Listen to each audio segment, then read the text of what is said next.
तो रिले होता क्या है, पहले सबसे पहले आपको समझना पड़ेगा। तो आप देखो, पढ़ो पहले, एक मिनट इसको पहले पूरा पढ़ लो, ठीक है। रिले क्या है? एक स्विच है which control open and close it's, क्या है, एक स्विच है जो इलेक्ट्रोमैकेनिकली अपने कॉन्टैक्ट को ओपन और क्लोज करता है, ठीक है। Relay is switch which control circuit electromechanically, means electrical और मैकेनिकल मेथड से। एक रिले एक स्विच है जो इलेक्ट्रिकल और मैकेनिकल मेथड को इन्वॉल्व करके स्विच चीजें, हमारे वायरिंग को, हमारे इक्विपमेंट को कंट्रोल करता है। अब इलेक्ट्रिकल और मैकेनिकल कैसे इन्वॉल्व होता है बताता हूँ। जैसे मान लो कि हम एक रिले में हम सप्लाई दिए, जैसे अर्थ लीकेज रिले आप लोगों ने सबने देखा है। तो अर्थ लीकेज रिले क्या करता है? जैसे ये है आपका अर्थ लीकेज रिले, आप ये रिले को देखे होंगे, उसमें देखे होंगे, क्या नाम है, JD5 में देखे होंगे, है ना? नहीं, JD5 नहीं, डीजी प्रोटेक्शन में देखे होंगे, ठीक है। चाहे ये देख लो, ये इसको तो सब देखे होंगे ना। ये क्या है, कौन बताएगा? कॉन्टेक्टर। हाँ, कॉन्टेक्टर। और ये आपका ELR है, अर्थ लीकेज रिले। तो ये कॉन्टेक्टर, सबसे पहले हम इस पे काम करते हैं, इसको जानते होंगे लोग, तो इसको इसको बताते हैं।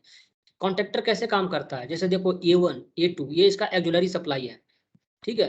अब ये कॉन्टेक्टर एक्जुलरी सप्लाई 230 वोल्ट भी हो सकता है और DC में भी हो सकता है, वो डिपेंड करता है कि आपको कैसा खरीदना है। और खरीदना डिपेंड करता है कि आपको जो इक्विपमेंट वहाँ एचटी पैनल यूज करना है वो कैसा, क्या है, मतलब बाकी इक्विपमेंट का क्या है रेटिंग और क्या कैसे है, उस हिसाब से हम सेलेक्ट करते हैं कि हमको 24 वोल्ट DC यूज करना है क्या है। तो उस पर डिपेंड करता है, ठीक है। तो अभी क्या है, मान लो कि इसमें देखो NC है और NO कॉन्टेक्ट है। NC का मतलब होता है नॉर्मली क्लोज, ठीक है। मतलब अगर आप इसको एक्जुलरी सप्लाई देते हैं, जैसे A1 A2 इसका कॉइल है, इसके अंदर एक कॉइल है, और इस कॉइल के हिसाब से ये बाकी जो स्विच है ना, बाकी जो ये कॉन्टेक्ट है, ये incoming outgoing, incoming outgoing, incoming outgoing, ये मतलब कि डिपेंड करता है उसका क्लोज और ओपन पे, समझ रहे? जैसे मान लो कि हम A1 A2 पे, A1 पे हम 230 वोल्ट पॉजिटिव दिए और यहाँ पे A2 पे न्यूट्रल दे दिए। तो क्या हुआ, हम सब मान लो कि हम सप्लाई ऑन करते हैं, तो ये कॉइल खटाक से ऑन होगा। ऑन हो गया तो यहाँ पे ऑन हो गया, तो ये जो NC है, NC का कॉन्टेक्ट क्या हो जाएगा, ओपन हो जाएगा।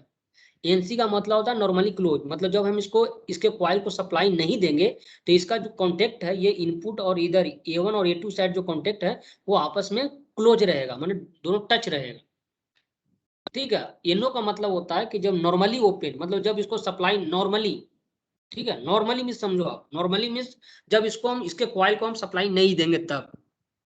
तो जब इसके कॉइल को हम सप्लाई नहीं देंगे तो ये NO रहेगा, नॉर्मली ओपन, ठीक है, नॉर्मली ओपन रहेगा। इसका A1 और A2 जो, मतलब इधर वाला जो पार्ट है, कहाँ गया यार कर्सर, यहाँ वाला जो है टर्मिनल, और यहाँ वाला टर्मिनल आपस में ओपन रहेगा। लेकिन जैसे ही हम इसको सप्लाई देंगे, तो ये टर्मिनल है, ये कॉइल एक्टिवेट होगा और उसके उसके कारण ये कॉन्टेक्ट आपस में क्लोज हो जाएंगे। तो ये हुआ कि नहीं, हम इलेक्ट्रिकल सप्लाई देके हम इसमें मैकेनिकल मूवमेंट लाएं, और मैकेनिकल मूवमेंट ला के इसके हम इस स्विच को हम ओपन क्लोज किए, तो यही होता है इलेक्ट्रोमैकेनिकल, समझ रहे हैं? ठीक है। तो relay is switch which control means क्या क्या कंट्रोल करता है, open and close its input contact electromechanically. So electromechanically अपने कॉन्टेक्ट को ये ओपन क्लोज करता है, ठीक है। So the main operation of this device to make और break contact with the help of signal without any human involvement in order to switch it on और off, ठीक है। तो हमारा इसमें कोई ह्यूमन इन्वॉल्वमेंट हुआ? हमारे ह्यूमन इन्वॉल्वमेंट नहीं हुआ ना। मान लो कि हम, जैसे मैं बोल दिया कि यहाँ पे एक्जुलरी सप्लाई दिया हमने, ठीक है। मान लो कि देखो, जैसे हमने ये क्या नाम है, हम ICC और DRC जयपुर और गुड़हॉस पे ऑटोमेटिक स्ट्रीट लाइट कंट्रोल का एक इक्विपमेंट बनाया है, आपको पता है?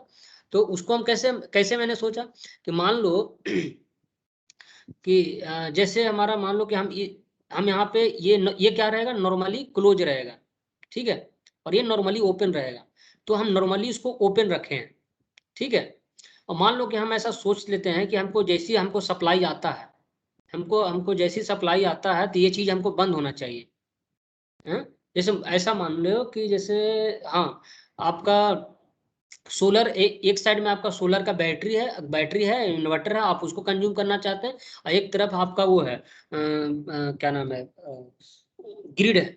तो आप चाहते हैं कि जैसे ही आपका ग्रिड सप्लाई बंद हो, आप चाहते हैं कि जैसे ही आपका ग्रिड पावर कट हो, तो आपका जो है घर का जो लाइट वगैरह है वो ऑटोमेटिक आपका जो आपने घर में इन्वर्टर यूज किया उस पर चला जाए। तो आपको कैसे करना है, आपको क्या करना है कि जो आपका जो ग्रिड का सप्लाई है उसका एक फेज यहाँ पे लगा देना है, यहाँ पॉजिटिव है एक नेगेटिव, और आपका इन्वर्टर जो है, आपका इन्वर्टर का सप्लाई को यहाँ रखना है, ठीक है, एनसी पे रखना है, ठीक है। तो एनसी पे रखना है, तो जब तक पावर सप्लाई रहेगा, जब तक पावर सप्लाई रहेगा ये यहाँ पे सप्लाई मिलता रहेगा, और कॉइल आपका क्या रहेगा, एक्टिवेटेड रहेगा। तो ये वाला जो पॉइंट है, एनसी जो पॉइंट है, ये क्या रहेगा, इसका कॉन्टेक्ट क्या रहेगा, ओपन रहेगा। मतलब आप जो इन्वर्टर को सप्लाई यहाँ दे रहे हैं, वो इन्वर्टर का सप्लाई इधर नहीं आएगा, मतलब इन्वर्टर का सप्लाई आपका यूज नहीं होगा। लेकिन जैसी पावर कट होगा तो ये क्या होगा, ये इसका ये एनसी था, तो इसका कॉन्टेक्ट क्लोज हो जाएगा जल्दी से। जैसे सर क्लोज होगा आपको सप्लाई मिलना शुरू हो जाएगा अपने सर, इन्वर्टर का। हाँ, सुनिए सर, अगर हम एनसी पे रखेंगे तो वो तो नॉर्मली क्लोज है ना, वो तो क्लोज सर्किट है। हम एनओ पे ना रखेंगे कि वो नहीं ओपन नहीं, रहेगा, जैसे ही सप्लाई जाएगा तब वो फिर क्लोज होगा। अरे यार मैं क्या बोल रहा हूँ, मैं सुन, हाँ ध्यान से सुनो, मैं बोल रहा हूँ हाँ सिचुएशन सिचुएशन पहले सुनो। मैंने बोला कि जैसी, मान लो कि आपके घर में इन्वर्टर यूज हुआ है, और बैटरी वाला इन्वर्टर है, आप लाइन से ही उसको चार्ज करते हैं, ठीक है। लेकिन हम्म जैसे ही आप चाहते हैं कि जैसी लाइन कटे, जैसी पावर कट हो, आपको इन्वर्टर का सप्लाई मिलना शुरू हो जाए। समझ रहे मेरी बात। हाँ तो आपको जैसे आपको पावर कट हो, आपको इन्वर्टर का सप्लाई मिलना शुरू हो जाए, तो आपको क्या करना है कि आपको पहले आपको आपको आपका जो डिपेंडेंट है, आपको डिपेंडेंट ढूंढना है कि आपका जो पावर सप्लाई, आपको जो इन्वर्टर का सप्लाई किस पे डिपेंड कर रहा है, पावर, ग्रिड पावर पे। तो हम्म, ग्रिड पावर को इसके इसके ऑक्सिलरी में यूज करना होगा।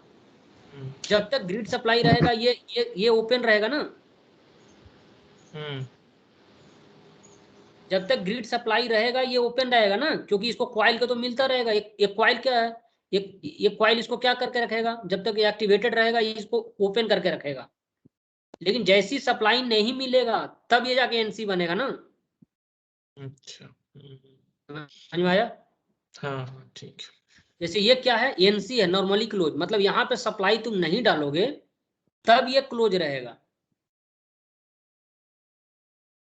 समझ में आया। हाँ हाँ हाँ समझ। पक्का। हाँ हाँ कंफ्यूज मत होना ना, क्योंकि इधर कंफ्यूज होगा तो फिर आगे धीरे धीरे बहुत कंफ्यूजन बढ़ेगा। नहीं नहीं ठीक है ठीक है। ठीक है, चलो। It is mainly used to control high power circuit using low power signal, ठीक है। अब हमको जैसे मान लो कि,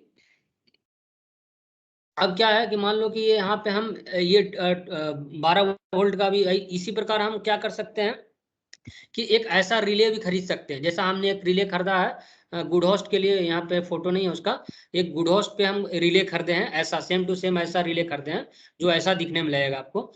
वो कितना है, 24 वोल्ट का रिले है या 12 वोल्ट का रिले है, याद नहीं मेरे को। तो उसने मैंने क्या किया, सोलर मॉड्यूल से 12 वोल्ट लेके, ठीक है, सोलर मॉड्यूल से मैंने 12 वोल्ट लेके यहाँ पे कनेक्ट कर दिया कि जब तक सोलर मॉड्यूल में सन रेडिएशन के कारण पावर रहेगा, इसको एक्टिवेट करके रखेगा। और जैसी ये सन इरिटेशन खत्म होगा, ये पॉइंट पे हमने उसको ऑक्सिलरी सप्लाई कनेक्ट करके रखा है 240 वोल्ट, और यहाँ से आउटपुट दे दिया स्ट्रीट लाइट को। मतलब जैसी ये रात होगा, यहाँ पे ऑक्सिलरी सप्लाई नहीं मिलेगा, मतलब कि इसका जो 12 वोल्ट डीसी है वो, या 24 वोल्ट डीसी है, उस मॉड्यूल से नहीं मिलेगा। तो नहीं मिलेगा तो इसका कॉइल क्या बंद हो जाएगा। जैसे कॉइल इसका बंद होगा, ये ये एनसी है तो नॉर्मली क्लोज है, इसका कॉन्टेक्ट यहाँ क्लोज होगा, और हमारा स्ट्रीट लाइट को सप्लाई मिल जाएगा। तो हमने क्या किया, 12 वोल्ट लो वोल्टेज से हमने 230 वोल्टेज को कंट्रोल किया। अभी हम फिर क्या करेंगे, एचटी पैनल में क्या करेंगे, 24 वोल्ट से हम 11,000 वोल्ट 33,000 वोल्ट को कंट्रोल कर रहे हैं। समझ रहे, तो यही है कि लो वोल्टेज ये हम mainly use to control high power circuit using a low power signal, है कि नहीं। It have a coil which can be energise through either DC और AC depend upon design. So इसके अंदर मैंने बताया कि एक कॉइल होता है, इसके अंदर एक कॉइल होता है जो कि ये कॉइल का सप्लाई देते हैं A1 A2 से। तो ये डिपेंड करता है कि आप उसका डिजाइन पे कि एसी का है या डीसी पे है, दोनों अवेलेबल होता है मार्केट में, ठीक है। It have two types of contact, एक एनसी जिसका नाम नॉर्मली क्लोज है, so when coil not energise, जब कॉइल एनर्जाइज नहीं होता है, ठीक है, तब वो एनसी रहता है नॉर्मल, मतलब कि नॉर्मली क्लोज है, वो नाम है उसका नॉर्मली क्लोज। एनसी का मतलब उसका कॉन्टेक्ट क्लोज रहता है, ठीक है, normally close when coil not energise, मतलब कि एनसी का मतलब है उसका जो कॉन्टेक्ट है वो क्लोज क्लोज रहेगा, मतलब जुड़ा हुआ रहेगा, जब हमारा एक्सिलरी जो उसका कॉइल है उसका एनर्जाइज नहीं है। एनर्जाइज का मतलब ये होता है कि उसको हम सप्लाई नहीं दे रंजीत, रहे। हाँ सर। हाँ मेरा अभी 2 बजे से एक और मीटिंग है, तो मैं लंच कर लेता हूँ, कंटिन्यू करो आप, ठीक है? ठीक है सर, ठीक है। ठीक, ओके। ठीक है, दूसरा है आपका एनो। एनो मीन्स नॉर्मली ओपन। सो सो ये इसका नेचर क्या रहेगा, इसका जो है वो नॉर्मली ओपन, ये देखो ओपन लिखना मैं भूल गया हूँ, normally open when coil not energise, ठीक है। ठीक है, मैं चेंज कर लूंगा इसको, कोई दिक्कत नहीं। नॉर्मली जैसे क्लोज है तो ये नॉर्मली ओपन, मतलब जब एनर्जाइज नहीं रहेगा तो इसका कॉन्टेक्ट ओपन रहेगा। So the NC and NO contact use to be change in NO. So ये एनसी एनो नहीं चेंज होता जनरली, ये भी थोड़ा सा मैं चेंज कर लेता हूँ यार। So NCNO contact used to be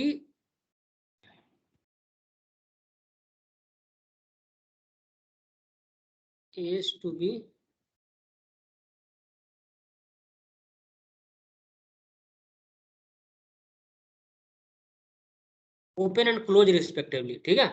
तो एनसीएनओ नहीं चेंज होता, एनसीएनओ तो नाम है उसका, एनसीएनओ तो एनओ रहेगा ही, उसका कॉन्टेक्ट है ओपन क्लोज होता है अकॉर्डिंग टू उसका कॉइल के उसका कॉइल गेट एनर्जाइज हुआ है कि नहीं, उसको कॉइल को सप्लाई मिला है कि नहीं मिला है, ठीक है। तो ये इसके बारे में देख ही लिए। ये आपका ELR है, अर्थ लीकेज रिले है। जैसे देखो यहाँ पे कॉमन सप्लाई दिया हुआ, ये एनसी कॉन्टेक्ट है, ये नो कॉन्टेक्ट है, मतलब यहाँ पे जो सप्लाई दोगे दोगे ये नॉर्मली क्लोज रहेगा, मतलब कॉइल एनर्जाइज नहीं रहेगा, आप सप्लाई नहीं भी दोगे तब भी यहाँ कंटिन्यूटी आएगा, और यहाँ पे नहीं आएगा। यहाँ पे कंटिन्यूटी कब आएगा, जब इसको कॉइल को सप्लाई मिलेगा, ठीक है। ये इसका कॉइल है, देखो ये लवेन, ये है करंट ट्रांसफॉर्मर,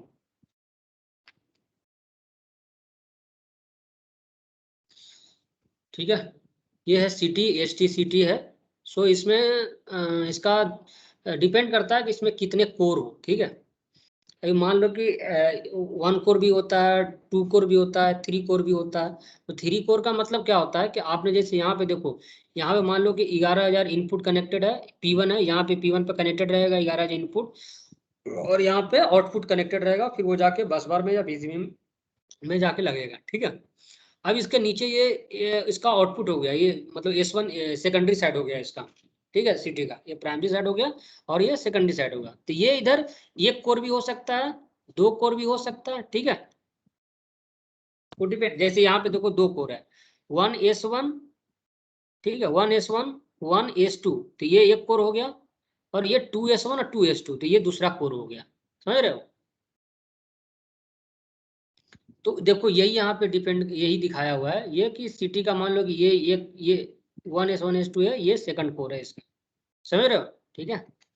और अभी देखो हम सिटी का कनेक्शन देखते हैं इसका कैसे होता है। अभी तुम्हारा सिटी है ये 1S1 1S2 ऐसे, ये यहाँ से हम इसके अंदर तो हमको जाने की जरूरत नहीं है कि इसके अंदर हमको ये जो सिटी के अंदर का है वो हमको कुछ देखने का नहीं है।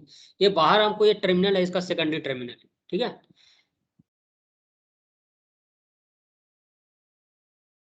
ये सारे का 1 2 टर्मिनल है, जैसे आप सिटी देख, जो नॉर्मल आप सिटी देखते हैं उसमें S1 S2 रहता है, ठीक है।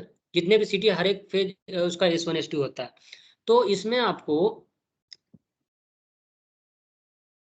S1, इसका S1 और इसका S1, R फेज में जो सिटी है उसका S1, Y फेज में जो सिटी है उसका S1, और ये B फेज में सिटी है उसका S1, ठीक है। और ये तीनों का S2, तीनों को S2 जो है एक जगह कनेक्टेड होता है, और वो जाके एक एक सिटी पे, एक मतलब सिटी शॉर्ट लिंक पे हम उसको एक कनेक्ट कर देते हैं, ठीक है। मान लो मेरा कहने का मतलब जैसे ये S2 है, तो ये S2 ये वाई फेज का है। उसी प्रकार ये देखो ये इसका मतलब कि मान सॉरी वाई फेज का है, मतलब ये मैंने कोई ये तो ये पूरा सिटी एक फेज में लगेगा ना। तो मान लो कि उसका ये एक कोर का है, ये दूसरे कोर का है, तो दूसरे कोर का दूसरे कोर पे जगह लगेगा, मतलब पहले कोर का ये जो S2 है वो, फिर दूसरा एक और दूसरे मतलब फेज में CT लगा होगा, उसका उसका पहला कोर का कोर, मैंने समझ रहे हो ना। हर एक, जैसे आप मेरी बात समझो, CT का हम 2 कोर क्यों यूज करते हैं?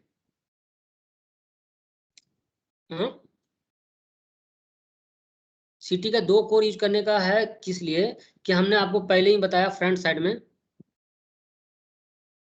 एक हमारा डिपेंड है मीटरिंग का। यहाँ पे मीटरिंग, ये देखो करंट है, तुम्हारा वो अमीटर है, वोल्ट मीटर है, और MFM मीटर है, और दूसरा है ओवर करंट, ये आइडेंटिटी ओवर करंट और ओवर वोल्टेज, अंडर वोल्टेज। तो ये कैसे कैसे मेजर होगा? कर CT के थ्रू ही तो मेजर होगा ना। तो इसीलिए एक जो हमारा है फॉर मीटरिंग, एक कोर को हम अब अलग अलग CT तो नहीं लगा सकते ना, कॉस्ट बढ़ जाएगा ना, और जगह भी बढ़ जाएगा, ऑक्यूपेशन भी ज़्यादा हो जाएगा। तो हम एक ही CT को हम सेकेंडरी 2 बना देते हैं, ठीक है। तो दो कोर हम निकाल लेते हैं, तो उससे एक कोर को हम मीटरिंग के लिए यूज कर लेते हैं और एक प्रोटेक्शन के लिए। समझ रहे हैं मेरी बात को? एक मिनट में मैं चार्जर लगा लेता हूँ।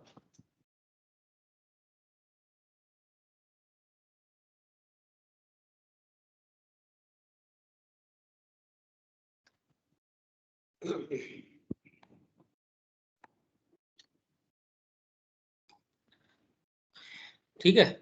तो जो हम मतलब कि कोर कर लिए हैं कोर का, तो पहले कोर का मान लो कोर 1 है, उसका सारा S2 एक जगह हमको कनेक्ट कर देना है। S1 हर एक S1 को अलग अलग शॉर्ट लिंक पे कनेक्ट करना है। S1 को मैं पहला इस पे कनेक्ट कर दिया, दूसरा इस पे कर दिया, तीसरा इस पे कर दिया। अब उसमें एक जो चीज मेथड है, तो आपका जो है हर एक मतलब कि शॉर्ट लिंक के हर एक 2 फेज के शॉर्ट लिंक के बीच में एक हमको खाली खाली शॉर्टिंग लगाना है। केवल ऐसे मान लो पहला शॉर्टिंग ये R फेज का मान लो कि CT शॉर्टिंग है, इसमें आगे कनेक्ट हुआ तो R फेज, ये Y फेज, ये B फेज, और ये न्यूट्रल, सबके बीच में एक को लगाना है। उसका इंपॉर्टेंस समझ में आएगा क्या है। मैंने इसे लगा दिया, एक यहाँ लगा दिया, एक यहाँ लगा दिया, एक यहाँ लगा दिया, ठीक है। और अब हम इसको यहाँ से कनेक्ट कर दिए, इसको आउटपुट यहाँ से कनेक्ट कर दिए, ठीक है। फिर हम इसको यहाँ से कनेक्ट कर दिए और इसको यहाँ से कनेक्ट कर दिए, इसको यहाँ से कनेक्ट कर दिए, इसको यहाँ से कनेक्ट कर दिए। इसका इंपॉर्टेंस समझ में बताएंगे। और यहाँ हम अर्थिंग से कनेक्ट कर दिए, ठीक है।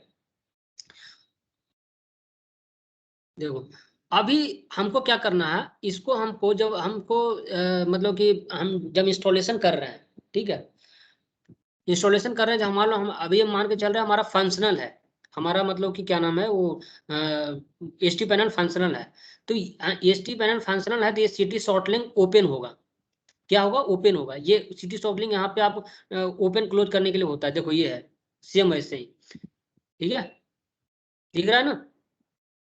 जैसे मैंने बोला कि ये एक फेज का है, फिर एक मैंने खाली लगा दिया तो यही खाली वाला है, फिर एक मैंने फेज ये यहीं से ऐसे लूप होके आया है, फिर मैंने एक Y फेज का लगाया और इसके अंदर एक और खाली लगा दिया, फिर यहाँ से भी ऐसे करके लूप लगा दिया, फिर ये B फेज का B फेज का लगाया और एक और खाली लगा के यहाँ से मैंने ऐसे लगा दिया, फिर एक मैंने लगाया न्यूट्रल का सर हर एक का S2 का, ठीक है, ये वाला S2 का ये लगाया और एक खाली लगा दिया उसको, ठीक है। अब इसको खाली लगाया लेकिन अब अर्थिंग यहीं पे कनेक्ट कर दिया, इसीलिए इसको यूज नहीं आया, ठीक है। तो अभी इसका इंपॉर्टेंस क्या है मैं समझाता हूँ आपको। जैसे यहाँ पे आप देखो, ये इसने यहाँ पे कनेक्ट कर दिया, ठीक है, इसको भी यहाँ पे कनेक्ट कर दिया, यहाँ पे कनेक्ट किया। अब ये इसका जो आउटपुट है, ये इसको यहाँ पे कनेक्ट किया, इसका आउटपुट कहाँ आया? यहाँ आया, इसके आउटपुट पे आया। फिर इसका आउटपुट कहाँ आया? इसके आउटपुट पे आया। इसका आउटपुट अर्थिंग से कनेक्टेड हो गया। अब एक बात बताओ मेरे को, ये ओपन, ये मान लो यहाँ ओपन है, ये ओपन है, तो ये अगर ओपन है तो इसका कॉन्टेक्ट अर्थिंग के साथ में हुआ क्या? न्यूट्रल के साथ में हुआ क्या? नहीं हुआ ना, बोलो यार। हाँ, नहीं हुआ। नहीं हुआ ना। देखो यहाँ पे जैसे नहीं हुआ। ये तुम्हारा है, ये जो है C10 गया और C11 सीधे गया तुम्हारा मीटर में। तो ये देखो, ये ऊपर में चढ़ा हुआ है, ये ऊपर चढ़ा हुआ है, तो मतलब ये दोनों ये और ये क्लोज है, लेकिन ये क्या है? ओपन है। अब इसको भी हम थोड़ा ढीला करके ऊपर खींचेंगे तो ये कॉन्टेक्ट क्लोज हो जाएगा। तब ये क्या हो जाएगा? अब तुम्हारा अब क्या हो जाएगा? अब देखो करंट कैसे फ्लो होगा, ये से जाके अब ऊपर ना जाके उसको इधर शॉर्टकट पाथ मिल जाएगा, लो वोल्टेज पाथ मिलेगा। ऐसे ऐसे जाके मतलब यहाँ से यूं होके ये जाके अर्थिंग में चला जाएगा, ये ऐसे होके फिर यहाँ से ऐसे होके यहाँ से ऐसे होके ये अर्थिंग में चला जाएगा, ठीक है। कैसे, देखो यहाँ से ऐसे होके ये यहाँ से जाएगा, ये क्लोज रहेगा, तो यहाँ से होते हुए, यहाँ से होते हुए, यहाँ से होते हुए, यहाँ से होते हुए, वहां से होते हुए अर्थिंग में चला जाएगा। तो ये हम क्लोज कब करते हैं, जब हम मान लो एसटी पैनल बंद कर दिए, 11 से सप्लाई बंद कर दी, लेकिन सीटीपीटी के अंदर क्या है, कॉइल है, तो उसके अंदर हमारा अगर रेसिडुअल करंट रह गया तो हमको शॉक लगेगा, तो उसको हम डिस्चार्ज करने के लिए हम सीटी शॉर्टलिंग को शॉर्ट करते हैं। ठीक है, इसीलिए कहा जाता है ना, CT shorting should be always be in close during the maintenance and open during using for the metering and protection device. अगर क्या हुआ, अगर ये मान लो कि मेंटेनेंस करने के बाद इसको तुमने ओपन नहीं किया तो क्या होगा, कोई बताएगा क्या होगा? अगर सीटी शॉर्टलिंग को तुमने मेंटेनेंस के समय में शॉर्ट कर दिया, उसको शॉर्ट कर दिया और बाद में ओपन नहीं किया, तो तुम्हारा मीटरिंग डिवाइस करंट नहीं रीड करेगा। ऐसा एक प्लांट पे हुआ था, और तुम्हारा प्रोटेक्शन जो इक्विपमेंट आईडीएमटी रिले भी करंट रीड नहीं करेगा, क्योंकि सब करंट तुम्हारा इधर से घूम के चला जाएगा, इधर अर्थिंग में चला जाएगा। ठीक है, वुडहाउस एक अपना प्लांट है, वहां पे चार्ज हुआ स्टार्टिंग में, क्वालिटी वाले प्रोजेक्ट वाले देखे ही नहीं कि सीटी शॉर्टलिंग है वो क्या है, क्लोज है कि ओपन है। बाद में जब हमने सर्विस का विजिट हुआ तो मैंने देखा कि जनरेशन इसका मतलब कि बहुत कम बता रहा है, करंट 0 बता रहा है, उसका एनर्जी भी उसका कम था। मैं बोला मतलब कि 15-20 एक महीना से प्लांट चल रहा है, इतना कम क्यों बता, कोई उस समय ऑनलाइन नहीं था वो, जाके बाद में ऑनलाइन हुआ था, तो इतना कम कैसे एक महीना में जनरेशन। बाद में पता चला कि ये तो साला क्लोज है। तो क्या होता है, पैनल वाले जब वहां से अपना पैनल भेजते हैं, तो वे ये सोच के भेजते हैं कि मतलब क्लोज करके भेजते हैं, जनरली ओपन करके नहीं भेजते हैं, समझ रहे हैं? तो ये आपको सिटी शॉर्टलिंग के बारे में मेरे ख्याल से समझ में आ गया होगा। ये ऐसा सिटी शॉर्टलिंग, एक ऐसा भी यूज होता है सिटी शॉर्टलिंग, देखो ऐसा ऐसा भी यूज होता है, ये भी सिटी शॉर्टलिंग की है। इसको ऐसे ठूस के हम क्लोज करते हैं और इसको हम सर्किट अच्छी से करते हैं। ठीक है, बताओ यहाँ तक कोई प्रॉब्लम? अब तुम मेरे ख्याल से इसका सीटीपीटी का एनर्जी मीटर के साथ में आसानी से कोई इश्यू होगा तो रिजॉल्व कर लोगे, है कि नहीं? सिमिलरली सेकंड कोर का है ये, सीटी का सेकंड कोर का ये ऐसे ही रहेगा, सेम वैसे ही प्रोटेक्शन के लिए खाली रहेगा। यहाँ तक कोई है इशू तो बताओ मेरे को। सीटी का वायरिंग करने में, एसटी सीटी का वायरिंग करने में, चाहे डबल कोर हो, ट्रिपल कोर हो, सेकंड कोर हो, ड्यूअल कोर हो, सिंगल कोर हो, ट्रिपल कोर हो, आपको मेरे यहाँ से सीटी से कैसे उठाएंगे, शॉर्टलिंक पे कैसे लेके जाएंगे, और सीटी शॉर्टलिंक से सीधे कैसे एनर्जी मीटर को कनेक्ट करेंगे, तो ये सीधे जाके अब एनर्जी मीटर में लग जाएगा। जैसे देखो यहाँ पे तुम्हारा कहाँ गया रे ये, हाँ, ये मान लो एनर्जी मीटर है, तो D1 से एनर्जी मीटर में आया। अब ये 1 मिनट यार, ये ऐसा एनर्जी मीटर इसीलिए तेरे को समझ नहीं आ रहा, ये आगे थोड़ा बताएंगे, अभी रुको। अभी इतना सिटी शॉर्टलिंक तक समझ में आया कि नहीं आया, बताओ? आ गया सर, आ गया। आ गया ना?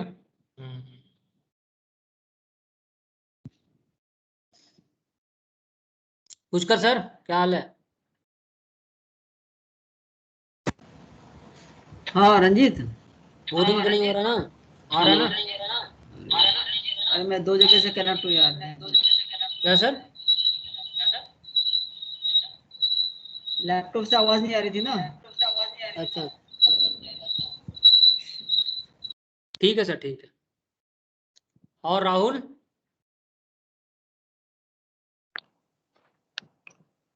Yes sir.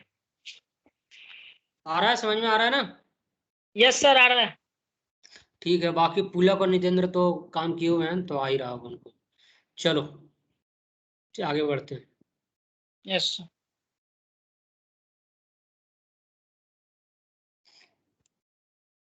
अब ये है तुम्हारा आमीटर सिलेक्टर स्विच। ठीक है, आमीटर सिलेक्टर स्विच बताया हूँ आपको कि स्टार्टिंग में कि जैसे ये हाँ यार, सर स्टार्टिंग वाले पेज पे था। और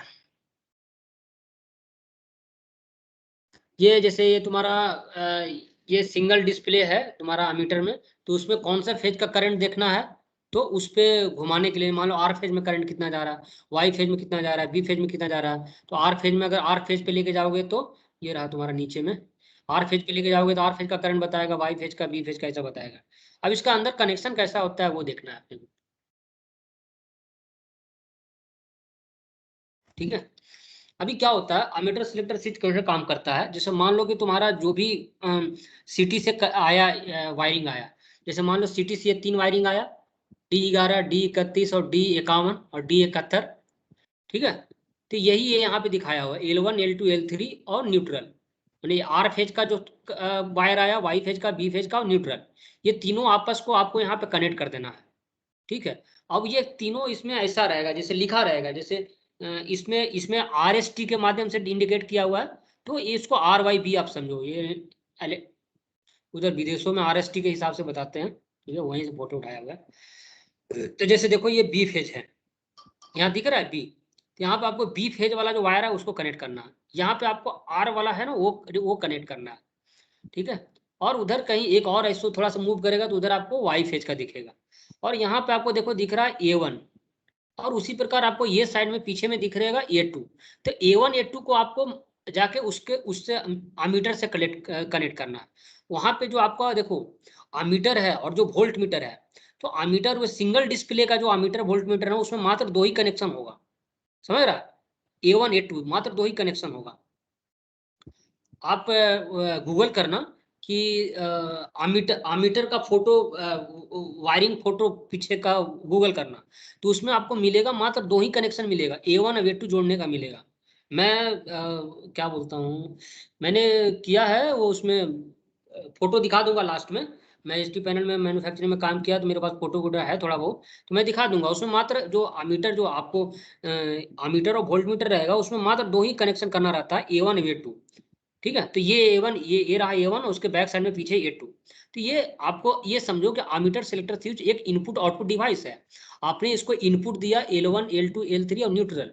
अब ये इसके अंदर ऐसा वायरिंग है, इसके अंदर ऐसा मतलब वायरिंग नहीं, इसका ऐसा डिजाइन है, मैकेनिकल डिजाइन है कि आप ये नॉब को जैसे जैसे जिस फेज पे मूव करोगे वो अंदर ऐसा कॉन्टेक्ट बना के वो 2 फेज को कॉन्टेक्ट, जैसे मान लो कि अभी मान लें आपने इसको मूव किया आर फेज पे, आर पे किया, तो ये क्या करता है कि ये आर को इसके साथ में कांटेक्ट बना देता है, समझ रहे हो मेरी बात को, आर को इसमें कांटेक्ट बना देता है। तो करंट कैसे फ्लो होगा, मान लो जो भी करंट आ रहा होगा आपका, ठीक है, आपका जो भी करंट आ रहा होगा वो यहाँ से आके सीधे यूं फ्लो होके इस क्लोज सर्किट बन जाएगा।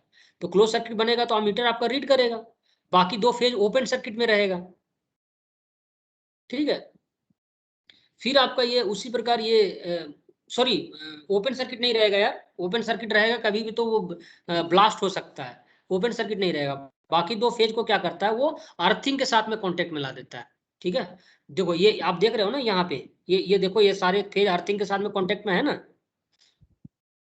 ठीक है। ये एस वाला देखो अर्थिंग में है, टी वाला है, आर वाला भी है। लेकिन जब मतलब कि ये तीनों अर्थिंग के साथ में कॉन्टेक्ट है, लेकिन जब ये नॉब मान लो आर पे मूव करता है तो ये अर्थिंग के साथ इसका मूवमेंट, अर्थिंग के साथ इसको कट ऑफ कर देता है और इसका इसके साथ में कनेक्शन हो जाता है। तो करंट ऐसे फ्लो हो जाता है, ऐसे यूं आके क्लोज सर्किट बन जाता है। तो क्लोज सर्किट बन जाता है तो ये आर फेज का करंट बता देता है, उसी प्रकार वाई फेज का बता देता है। तो आपको इतना अंदर इसको ठीक है समझो, ऐसे ऐसे काम करता है, बट आपको तो मात्र इतना ही समझना है वायरिंग के पर्पज से कि आर जहाँ पे सिलेक्टर स्विच में आर जहाँ लगा है वहाँ पे वायर घुसेड़ देना है, ये वाला जो वायर आ रहा, ये वाला D11 डी आर फेज का है, D31 वाई फेज का, डी ये बी फेज का और ये न्यूट्रल का। तो ये जहाँ आ रहा है वहाँ पे हमको सबको, जैसे ये बी आर है उधर अपोजिट साइड में होगा, वाई और न्यूट्रल होगा, 4 हो गया। फिर इधर A1 आउटपुट, और A2 उधर साइड में आउटपुट। तो A1 और A2 को अमीटर में लगा देना है। ये हो गया आपका कनेक्शन अमीटर का सिलेक्टर स्विच का और अमीटर के साथ में। तो हमने अमीटर सिलेक्टर स्विच अमीटर का कनेक्शन करना सीख लिया, ठीक है।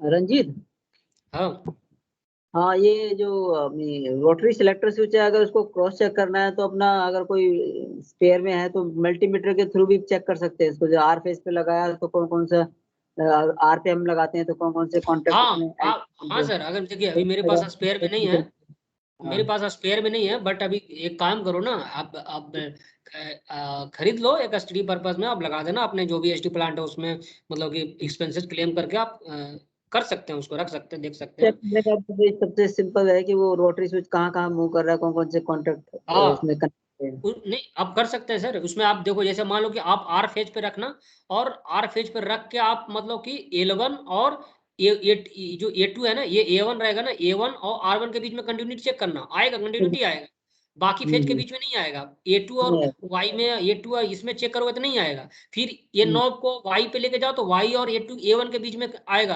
कंटिन्यूटी आएगा। तो इसके इस प्रकार आप क्रॉस वेरीफाई कर सकते हैं। ठीक है, ठीक है, अच्छा। अभी ये देखिए अमीटर है आपका, तो अमीटर का अभी क्या हुआ है, इसमें थोड़ा सा वास्ट कनेक्शन है, आप थोड़ा सा समझिएगा इसको। जैसे मान लो कि हम सिटी है, सिटी का एक कोर है, हमने ये सिटी शॉर्टलिंक पे डाल के रखा है। सिटी शॉर्टलिंक से जो आउटपुट आया आपको कॉम्प्लिकेटेड नहीं है, दिखेगा, ठीक है। अभी मैंने कुछ दिन पहले शायद मैं जयपुर ऑफिस में बताया था, या एक ट्रेनिंग था उसमें भी बताया था कि how can we connect to energy meter with a single city. क्या आमन दलाल याद है? बताए थे। हाँ सर बताए थे। So how can we connect two energy meter with single city, because we have we cannot buy two city for a single two city for हम जब हमको दो एनर्जी मीटर को कनेक्ट करना, हम उससे कनेक्ट कर सकते हैं, ठीक है, कॉस्ट कम होगा आपका, ठीक है। तो यहाँ पे भी हमारा दो एनर्जी मीटर है, दो एनर्जी मीटर नहीं है, मतलब मान लो कि आपका जैसे यहाँ पे आप देखें ना जी, ये एक एमएफएम मीटर है और एक अमीटर है। तो एमएफएम मीटर में भी हमको करंट का कनेक्शन तो चाहिए ना, तो लूपिंग देना पड़ेगा इसमें ना। हाँ, तो वो लूपिंग के हिसाब से हमको यूज कर लेना है। अब कैसे करते हैं देखो, जैसे मान लो कि ये S1 आया, पहला जो S1 आया आपको यहाँ हम कनेक्ट कर दिए, ठीक है। S2 तो सबका यहाँ कनेक्टेड है, तो डोंट वरी अबाउट दैट। तो पहले फेज का आर फेज का S1 आया, यहाँ पे कनेक्ट कर दिए, और जो एमएफएम मीटर है उसका जो S2 है वो हम सिलेक्टर स्विच पे डाल दिए। अगर सिलेक्टर स्विच नहीं यूज करना है, मान लो यहाँ भी एनर्जी मीटर रहता, ऐसा एमएफएम मीटर रहता, तो वहां भी क्या करते हैं, इसके S1 पे डालते, ये S2 से उठा के इसके S1 पे अच्छा, डाल देते, ठीक है। ठीक है। फिर ये दूसरे फेज का वाई फेज का कैसे करना है, ये मान लो कि ये वाई फेज का S1 आया है तो यहाँ कनेक्ट कर, इसका S2 क्या किए, अभी हम सिलेक्टर स्विच के उस पे डाल दिए RYB पे, ठीक है। अगर ये सिलेक्टर स्विच नहीं रहता तो ये यहाँ पे हम डालते हैं, ठीक है, यहाँ पे डाल देते हैं, दूसरे S1 फेज का दूसरे फेज का उस पे डालते हैं S1 पे, है कि नहीं, ठीक है सर। ठीक है, ठीक है। ठीक है, और उसी सिमिलरली ये तीसरे फेज का जो S1 गया है, इसका S2 यहाँ से उठा के हमको सीरीज में कनेक्ट करना है। सीरीज समझ रहे हो ना, इसके अंदर मान के समझो कि ऐसा एक वाइंडिंग है, तो एक वाइंडिंग पे हम दिए, दूसरा वाइंडिंग का आउटपुट से निकाल के इसके इस पे दे दिए। अगर ये नहीं रहता तो हम एनर्जी मीटर के वाई फेज के S1 पे डालते, ठीक है, और S2 उसका इधर कनेक्ट कर देते यहाँ पे, सब सीरीज में आ जाता। अभी क्या करना, अभी हमको अमीटर सेलेक्टर स्विच यूज करना है, तो हम इसको हर एक के S1 पे डाल के हर एक के दूसरे के S2 से निकाल के यहाँ कनेक्ट कर दिए, ठीक है। तो अमीटर सेलेक्टर स्विच का वायरिंग मैंने बताया आपको कि RYB है, ये तीन L1 L2 LT और न्यूट्रल है, RY इसका आउटपुट रहेगा A1 A2। तो उसी प्रकार देख लो आप, यहाँ पे RYB है, ठीक है, RYB है, और यहाँ पे दो आउटपुट है आपको कनेक्टेड। यहाँ पे न्यूट्रल नहीं है, ये सिलेक्टर स्विच में न्यूट्रल नहीं है, बहुत सारे सिलेक्टर स्विच में न्यूट्रल नहीं है, बिकॉज क्यों नहीं है, क्योंकि न्यूट्रल जनरली आपको LT में यूज होता है, ठीक है। ST में उधर RYB ही आया है, 11,000 33,000 पे RYB ही आता है, तो आपको इसीलिए तीन ही फेज यहाँ पे कनेक्शन है। अगर LT में, अगर ये अमीटर सेलेक्टर स्विच LT में यूज होता, समझे ना, जैसे हमारा देखे होगे उस पे, क्या नाम है, एक मिनट यार, सॉरी, हाँ, न्यूट्रल में कोई न्यूट्रल में नहीं कनेक्शन होता, बिकॉज ये न्यूट्रल में करंट फ्लो नहीं होता ना, तो उसके वजह से, ठीक है। ओके, सो इसका RYB हम कनेक्ट कर दिए, सिमिलरली इसमें भी बताया कि RYB हो गया आपका।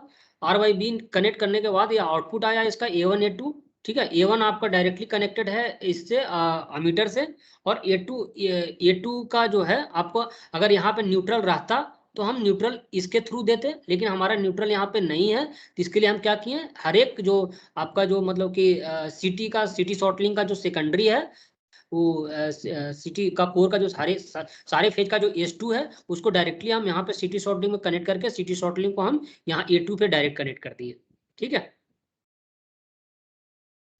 मेरे ख्याल से सबको समझ में आ गया होगा, है ना। और ये इसका एक्सुअलिटी सप्लाई है। अभी एनर्जी मीटर इक्विपमेंट है एमएफएम, इसका एक्सुअलिटी सप्लाई चाहिए 230 वोल्ट एसी सप्लाई, तो वो दिया हुआ है। अंडरस्टैंड, ठीक है। अब ये पोटेंशियल ट्रांसफार्मर, जैसा कि हमने करंट ट्रांसफार्मर में पढ़ा, उसी प्रकार पोटेंशियल ट्रांसफार्मर भी है। अब पोटेंशियल ट्रांसफार्मर में थोड़ा सा आपको अंडरस्टैंडिंग का जरूरत है कि जैसे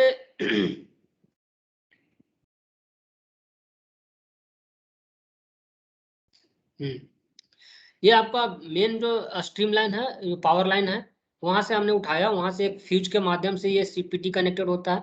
अब देखो सीटी, उस दिन जो हमारा ट्रेनिंग हो रहा था गुड हाउस के बारे में, वहां पे बहुत सारे लोग कंफ्यूज थे, कुलदीप जी भी कंफ्यूज थे।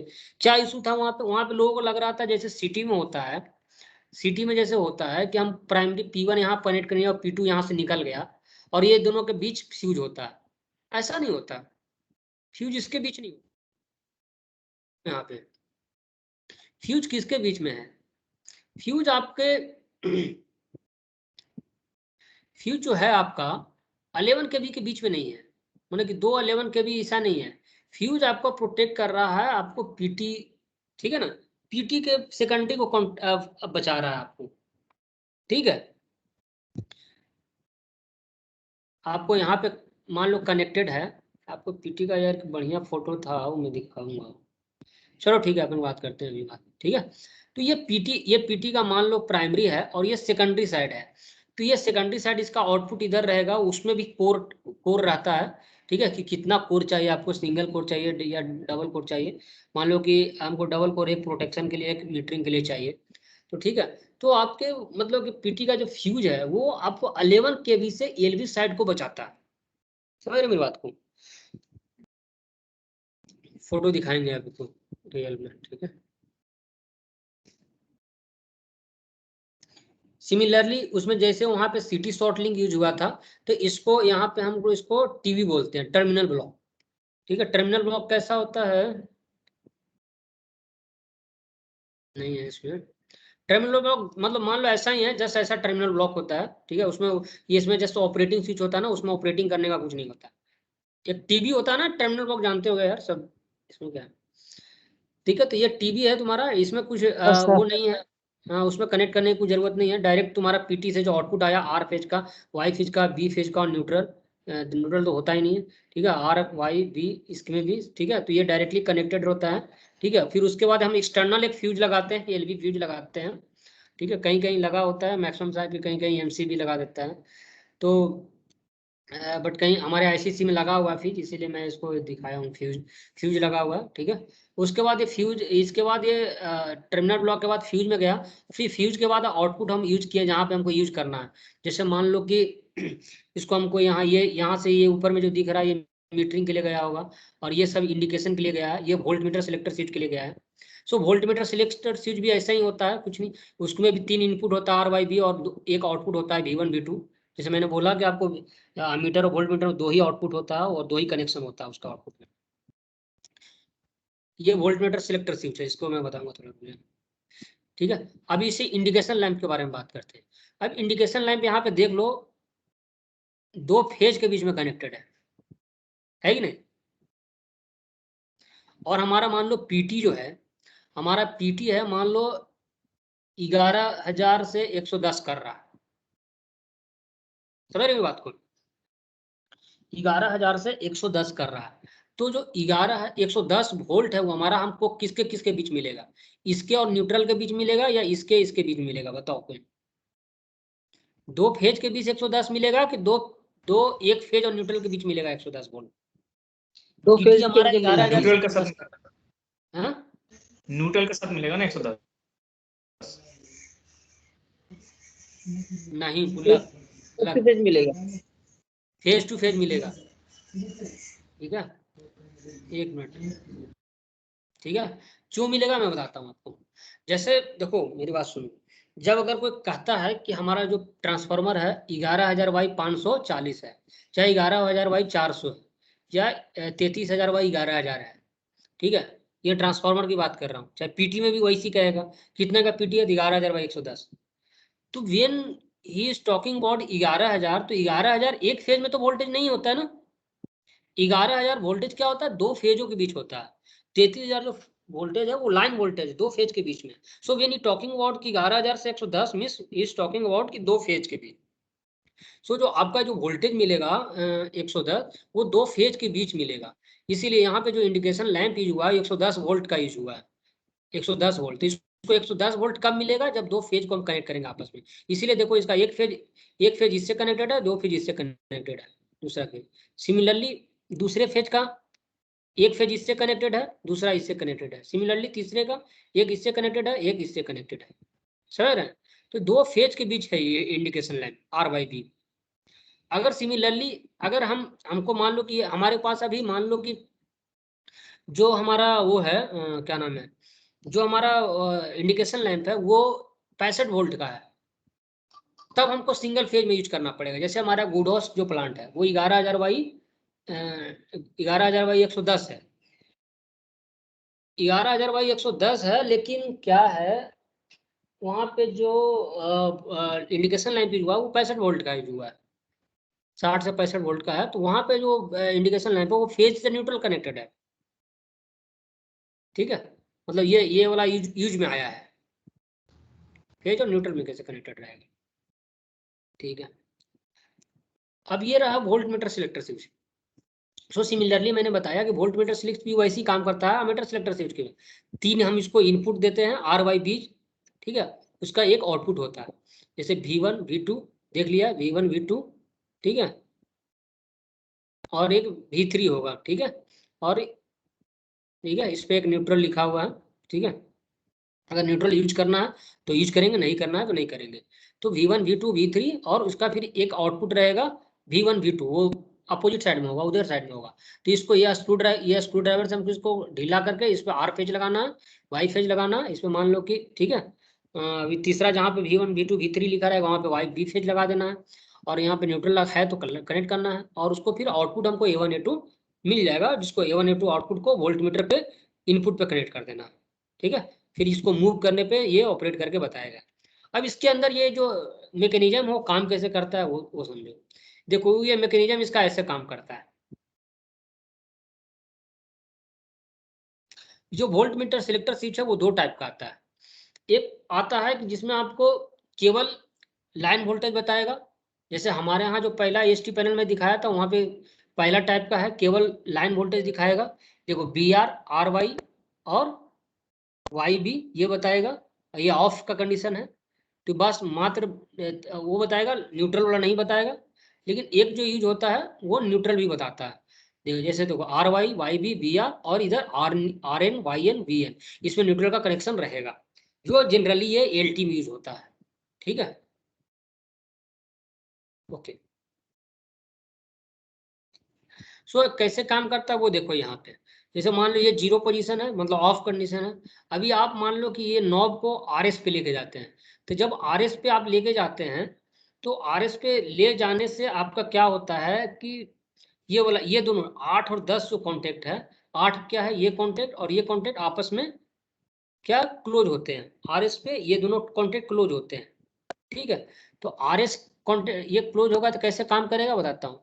ये देखो आउटपुट है तुम्हारा, ये V1 V2 कहाँ गया वोल्ट मीटर को। अब 8 और 10 कॉन्टेक्ट, ये इसको सप्लाई कहाँ से मिलेगा, एक तो यहाँ से मिलेगा। लेकिन जब हम मतलब कि RS पे रहेगा तो 8 और 10 कॉन्टेक्ट क्लोज होगा, तो ये तो ओपन रहेगा, तो इधर से नहीं ये फेज का तो नहीं मिलेगा वोल्टेज। अब ये कहाँ कॉन्टेक्ट है, अब ये क्लोज है, इस पे क्लोज है, इससे भी लगा हुआ है, तो ये भी नहीं क्लोज रहेगा, तो ये भी ओपन रहेगा। अब ये कॉन्टेक्ट क्लोज है इससे, ठीक है, ये नंबर से कनेक्टेड है, तो ये नंबर कनेक्टेड रहेगा तो क्या होगा, ये नंबर कनेक्टेड है, 8 और 10 क्लोज रहेगा, तो ये वाला क्लोज रहेगा।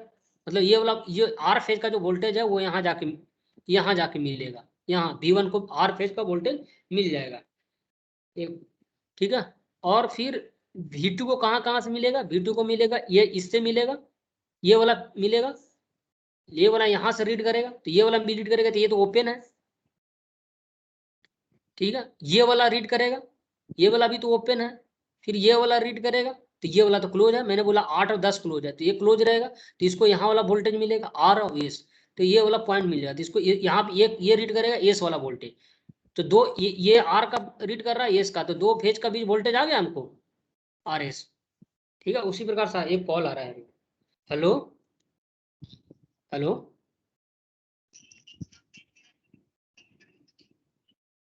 हाँ हाँ हाँ, मैं ठीक है, मैं आपका नंबर देता हूँ, उसको कॉल करेगा, ठीक है।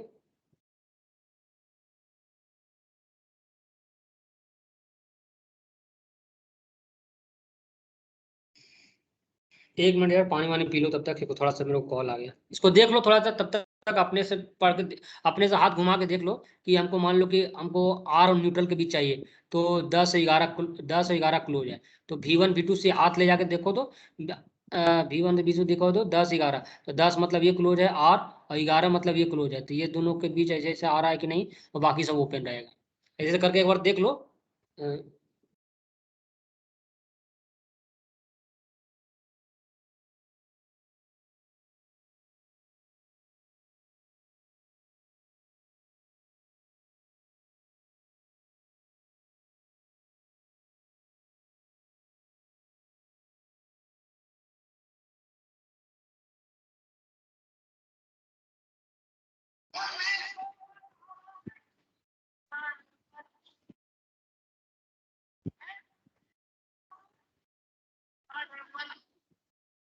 हाँ रवि, हाँ मैं बोल रहा हूँ कि मैंने एक नंबर तुम्हें व्हाट्सअप किया है, इस पर एक बार बात कर लो ना यार। वो मैं बोला था ना कि गंगानगर से कॉल आया था काम में। चलो ठीक है, मैं बात करता ठीक है, हाँ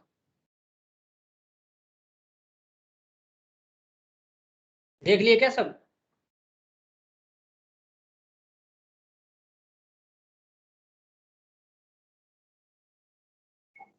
हाँ रंजीत, आगे बढ़ो थोड़ा सा।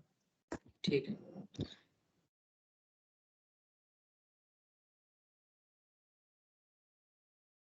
सिमिलरली ये भी वही है यार, वो जस्ट वोल्ट मीटर का कनेक्शन दिखाया मैंने इसमें। ये तीनों आएगा यहाँ से, फिर इंडिकेशन लैम्प लेके वोल्ट मीटर सिलेक्टर से इसको जाके वोल्ट मीटर।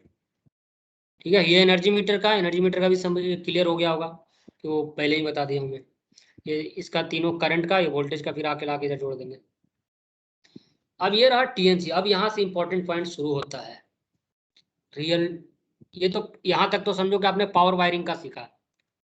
अब ये कंट्रोल शुरू हो रहा है। तो पानी वानी पीना है तो पी लो, या शुरू करें? हम्म, शुरू करो रंजीत, कोई नहीं चलेगा। चले? हाँ हाँ, शुरू करो। ठीक है। अरे सब सुन भी रहा है कि खाली ऐसे ही सब? सुन रहे सर, सुन रहे सर, सुन स्टार्ट रहे हैं ना कीजिए, सर? कंटिन्यू। सुन रहे हैं सर, सुन रहे हैं। ठीक है चलो।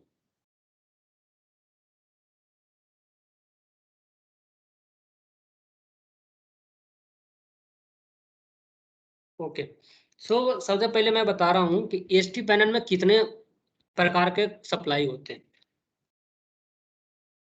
एसटी पैनल में 4 प्रकार के सप्लाई होते हैं, सॉरी 3 प्रकार के। पहला पावर वाला, 11,000 होगा चाहे 33,000 होगा, नहीं सॉरी 4 प्रकार के होते हैं, ठीक है। पहला तुम्हारा 11,000 का चाहे 33,000 का होगा, ठीक है। दूसरा सप्लाई कितना कौन होगा? 110 का, ठीक है। जनरली पीटी वाला जो होता है ना, पीटी का आउटपुट 110 ही तो होता है ना पीटी का। 11 से 110, 33 से 110, ठीक है। तो ये एक 11,000 का होगा, एक 110 का हो गया। तीसरा क्या होगा? एक्जुलरी सप्लाई तुम्हारा 230 वोल्ट या 220 वोल्ट, 230 वोल्ट। चौथा क्या हो जाएगा? डीसी सप्लाई, आइधर 12 वोल्ट तो नहीं होता, आइधर तुम्हारा 24 वोल्ट, या तुम्हारा 48 वोल्ट, या 120 वोल्ट। 110 120 वोल्ट होता है, ठीक है। ये 4 सप्लाई होते हैं, और चारों सप्लाई का क्या अलग अलग काम क्या है, अलग अलग कहाँ कहाँ पे हम डिस्कस करते हैं। सो पहला जो हमारा चीज है वो टीएनसी स्विच है, ठीक है।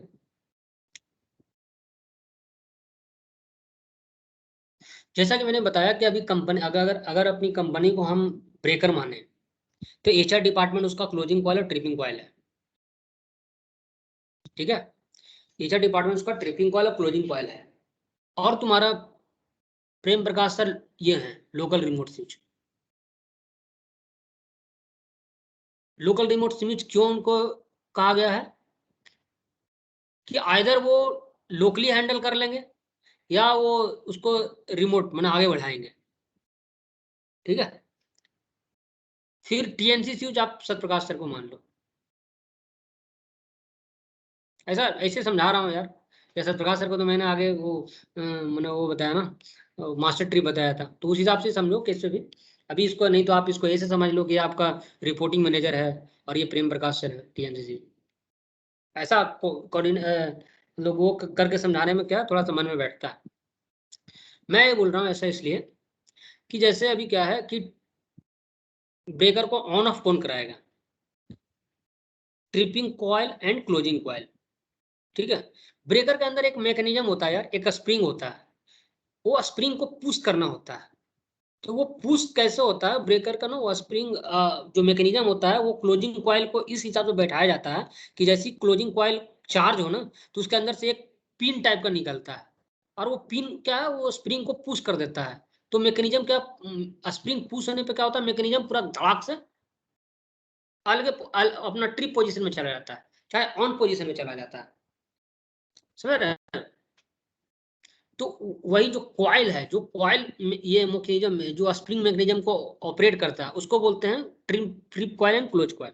क्लोज कॉइल क्या कराता है कि ब्रेकर को क्लोज कराता है, मतलब ऑन करवाता है। ट्रिप कॉइल कराता है, ब्रेकर को ऑफ कराता है, ट्रिप कराता है। ठीक है, तो ये ट्रिप कॉइल और क्लोज कॉइल को सप्लाई देंगे हम टीएनसी स्विच में। हमको उसको कैसे कंट्रोल कर रहे हैं, टीएनसी स्विच को। ठीक है, टीएनसी स्विच से हम कंट्रोल करें। टीएनसी स्विच को हम कैसे कंट्रोल करेंगे, लोकल रिमोट से कंट्रोल करेंगे। ठीक है, अब लोकल रिमोट को हम आगे से कंट्रोल करेंगे, वो इसमें अभी नहीं दिखाया है, थोड़ा सा और इसका भी होता है। अभी मान लो, अभी मान के चलो कि डायरेक्ट इतना ही है, बहुत सारे जो पैनल है उसमें यही दोनों प्रोटेक्शन होते हैं। बहुत सारे में क्या होता है, तुम्हारा गेट का ओपनिंग से भी रहता है कि जैसे तुम्हारा ओपन रहेगा वो नहीं होगा, उसका गेट ओपन रहेगा क्लोज नहीं होगा, क्योंकि लिमिट स्विच लगाया होता है। मान लो इसके अंदर हम इसके पहले एक लिमिट स्विच लगा दिए, तो जैसे गेट ओपन है यहाँ पे, यहाँ तक सप्लाई आएगा ही नहीं। फिर उसमें मान लो और प्रोटेक्शन डालना है तो बहुत सारे प्रोटेक्शन वो आगे बढ़ते जाएंगे। अरे यार बार बार कॉल कर रहे हैं। अरे भैया आपको नंबर दे दिया, कॉल आया होगा ना,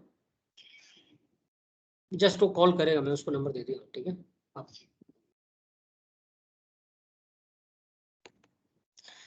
ठीक है। तो अभी टीएनसी स्विच देखो, ये देखो ये टीएनसी स्विच है, इसमें क्या है, 2 इनपुट है और 2 आउटपुट है। समझ रहे हो, ये रहा टीएनसी स्विच। ठीक है, इसमें 2 इनपुट है, देखो K1 K7 है ना, K21 और K9।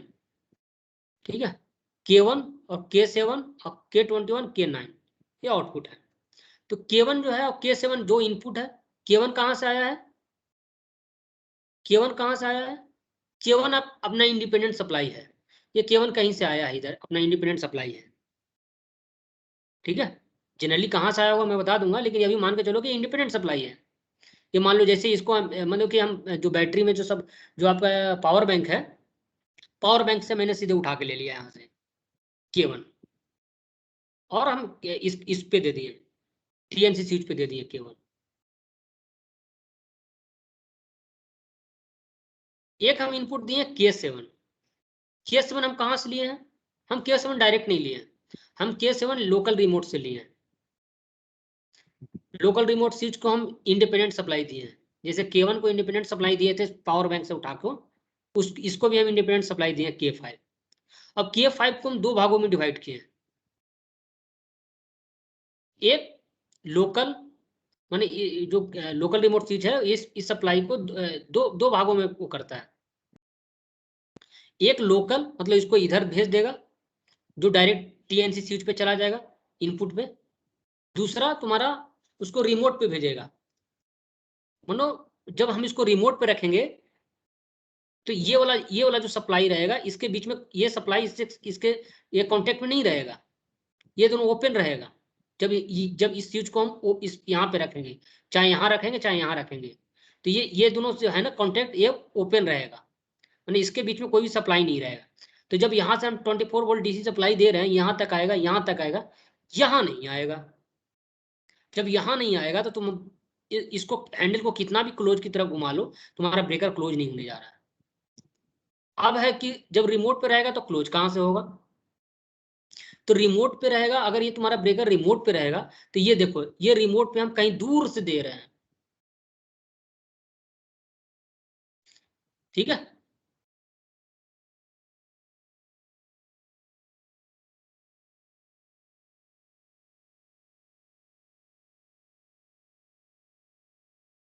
ये है ना लोकल रिमोट स्विच K7, ये K19 है, K5 है, K5 हमने दिया, और K19 है। K19 कहीं दूर से आ रहा है वो, ठीक है, और दूर से आ रहा है, हम इसको दे रहे हैं क्लोजिंग कॉइल को, ठीक है। अब ये TNC स्विच को हम क्लोजिंग कॉइल की तरफ घुमाएंगे, अगर ट्रिप की तरफ घुमाएंगे, अगर तो ट्रिप करेगा, क्लोजिंग की तरफ घुमाएंगे क्लोज करेगा, जब ये जब लोकल पे रहेगा तब। अब इसका वायरिंग में मेरे जैसे कोई दिक्कत नहीं होगा। देखो कहने क्या किया मैंने, ये सीधे लोकल रिमोट स्विच का जो ये K5 पॉइंट है। अब ये देखो, अब दिक्कत यहाँ पे क्या आएगी कि मान लो कहोगे सर ये मैं पहचानूंगा कैसे कि कौन सा इसका कॉन्टेक्ट इनपुट है। मान लो कि ये मेरे को खरीद के, ये निकाल के मेरे को कोई हाथ में थमा दिया, तो मैं पहचानूंगा कैसे कि ये कौन सा इसका कॉन्टेक्ट इनपुट है, कौन सा आउटपुट है ना। तो ये लिखा रहता है यार उस पर, ठीक है, वो इस पर लिखा रहेगा इनपुट आउटपुट। तो सबका मैं बताते चलूंगा कौन सा डिवाइस है कैसे लिखा रहेगा, ठीक है। तो इसमें लिखा रहेगा तुमको, और आपको क्रॉस वेरीफाई करना है तो आप कैसे करेंगे, आप चेक करो, कंटिन्यूटी से चेक कर सकते हो एक बार। कि जैसे मान लो मैंने कंटिन्यूटी लोकल रिमोट को मैंने 1 पे रखा, अब यहाँ पे लोकल रिमोट को 1 पे रख के यहाँ पे एक नॉब को रख के इसके बीच और इसके बीच में चेक किया, तो जिसमें कंटिन्यूटी आएगा मैं समझूंगा कि ये दोनों कॉन्टेक्ट में है। जैसे मान लो K5 K7 में आ रहा है, तो मतलब कि ये है कि लोकल ये है, और मान लो इसके बीच में आएगा तो लोकल ये है। तो अभी मैंने चेक किया था लोकल इसके बीच में था, तो ये है लोकल, ये रिमोट है, 1 इनपुट 2 आउटपुट, ठीक है। मतलब 1 इनपुट नहीं, 2 इनपुट 2 आउटपुट है। ये एक इनपुट यहाँ रहेगा जो रिमोट के लिए रहेगा, ठीक है, फिर ये रिमोट यहाँ पे जाएगा, ठीक है। ठीक है, अब TNC स्विच की करते हैं, तो TNC स्विच में भी सेम वैसे हम कंटिन्यूटी से पता कर सकते हैं, और लिखा हुआ भी रहता है K7 K1 K1 और K7 यहाँ से आ रहा है, ऐसे होते हुए इसमें गया, और ये K1 है, K21 K9 क्लोजिंग कॉइल को चला गया, और ये K9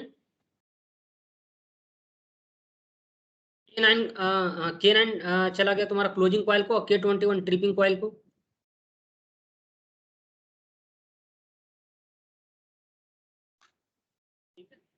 चलो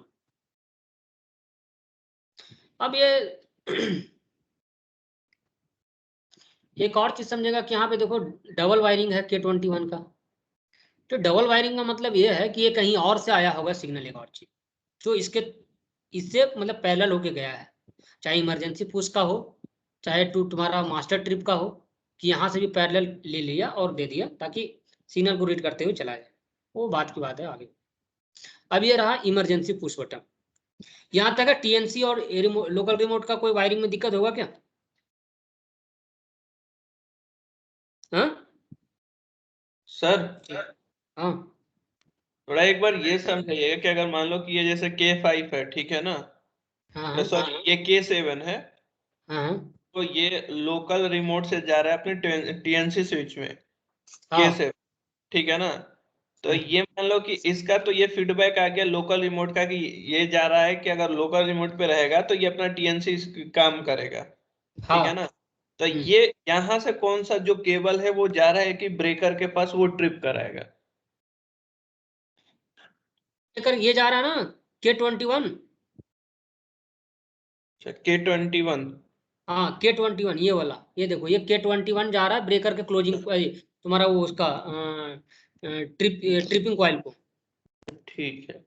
और ये K9 जा रहा है क्लोजिंग कॉइल को। दो केबल है ना, ये तो रंजित एसएलडी में पता लग जाएगा ना, ये हाँ, हमारी एसएलडी SLD होगी, ये SLD पैनल से की ही है एसएलडी, ये सर, ये SLD से ही है, ये ठीक तो है। एसएलडी में पता लग जाएगा कौन सा हमारी कॉइल में जा रहा है। वो सब SLD से ही बनाया हुआ है सर ये।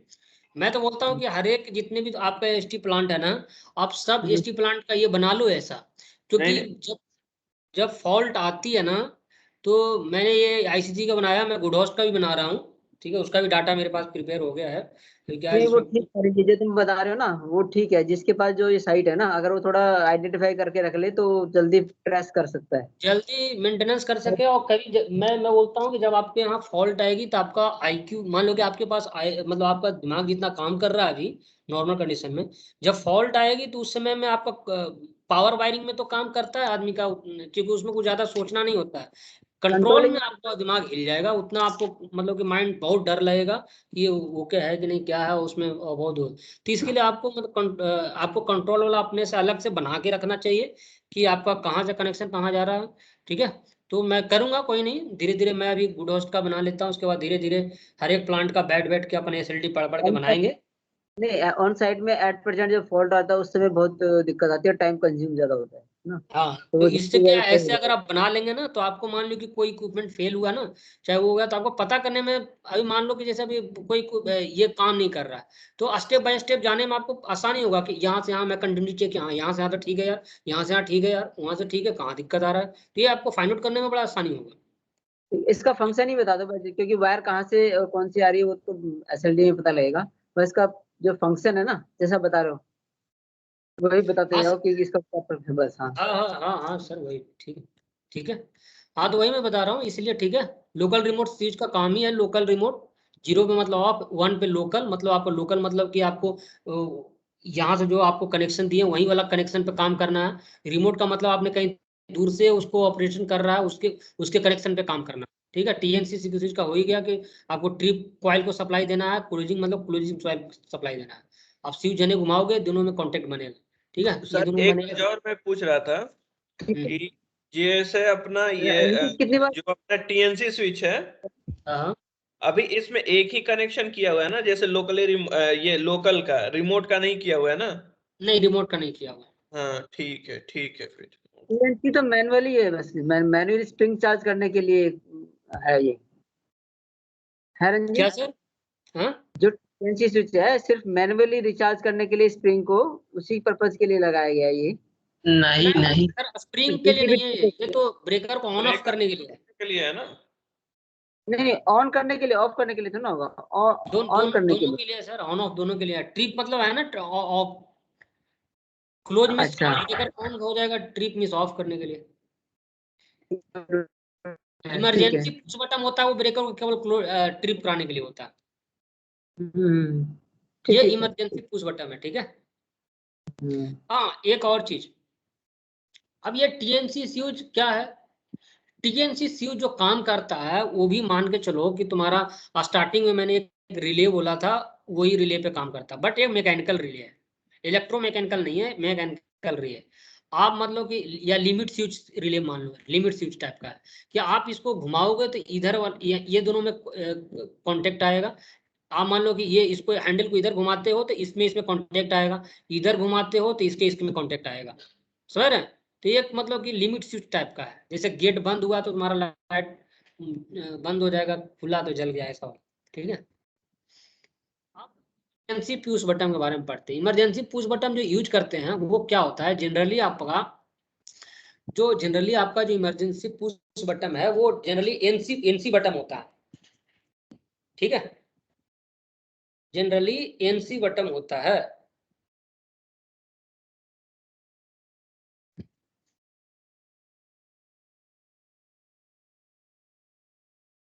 जैसे ही आप इसको पुश करते हैं, ठीक है, आप ये देखो इधर SLD का कुछ आप डायग्राम देख रहे होंगे, ठीक है। तो ये SLD का डायग्राम देख रहे होंगे आप यहाँ पे, ये मैंने बताया था कि बहुत सारा जो लोकल रिमोट होता है और TNC स्विच के बीच में, जैसे ये देखो आपका लोकल रिमोट है, ये आपका जो है ये लोकल रिमोट है S13, और ये S14 जो है वो आपका TNC स्विच है।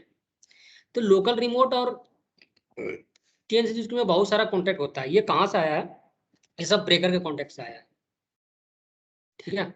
मतलब ये बोल रहा है कि ब्रेकर का BT1 और BT2 ये दो है। ये बोल रहा है कि ब्रेकर जब तुम्हारा वो है मतलब उसका कॉन्टेक्ट ओपन है, ठीक है, तो आप उसको कितना भी सप्लाई दे दो, ठीक है, वो ऑन आपका लोकल रिमोट स्विच के पास और TNC स्विच के पास सप्लाई पहुंचेगा ही नहीं पहुंचेगा। ठीक है, मान लो ब्रेकर आपका रैकआउट है, समझ रहे मेरी बात को, ब्रेकर आपका बाहर निकला हुआ है, तो आप ब्रेकर आपका बाहर निकला है तो आप कितना भी सप्लाई दे दो, ये क्या है, ब्रेकर जब बाहर रहेगा तो ये दोनों ओपन रहेगा, BT1 और BT2 क्या रहेगा, ओपन रहेगा। तो कितना भी आप सप्लाई आप TNC स्विच दबा लो वो ऑन नहीं होगा। लेकिन अगर ये नहीं रहता तो क्या होता, क्या इसको आप कितना सारा पैनल मैन्युफैक्चरर इसको गेट का ओपनिंग पे भी यूज करता है कि जैसे आपका LT पैनल का गेट ओपन रहेगा ये इसको सप्लाई मिलेगा ही नहीं, लिमिट स्विच लगा के, ये भी एक लिमिट स्विच ही है। ठीक है, मैं मतलब समझ रहे हो, ये जो मैंने जैसे यहाँ पे बताया ना कि लोकल रिमोट स्विच को डायरेक्टली सप्लाई दिया हुआ है, तो ये बीच में हम ब्रेकर का यूज कर लिए, मतलब एक सप्लाई लिए हम पावर बैंक से और हम ब्रेकर का वो जो लिमिट स्विच है वहां पे लेकर भेजे, फिर वहां से ला के हम इधर दिए। ठीक है, जैसे मान लो मैंने यहाँ ये सप्लाई उठाया पावर बैंक से और ये मैंने ब्रेकर का मैंने उसके लिमिट स्विच पे डाल दिया। ठीक है, और ब्रेकर का लिमिट स्विच के आउटपुट को उठा के मैंने यहां से फिर इमरजेंसी पुश बटन को दिया, इमरजेंसी पुश बटन का आउटपुट को मैंने लोकल रिमोट स्विच को दिया।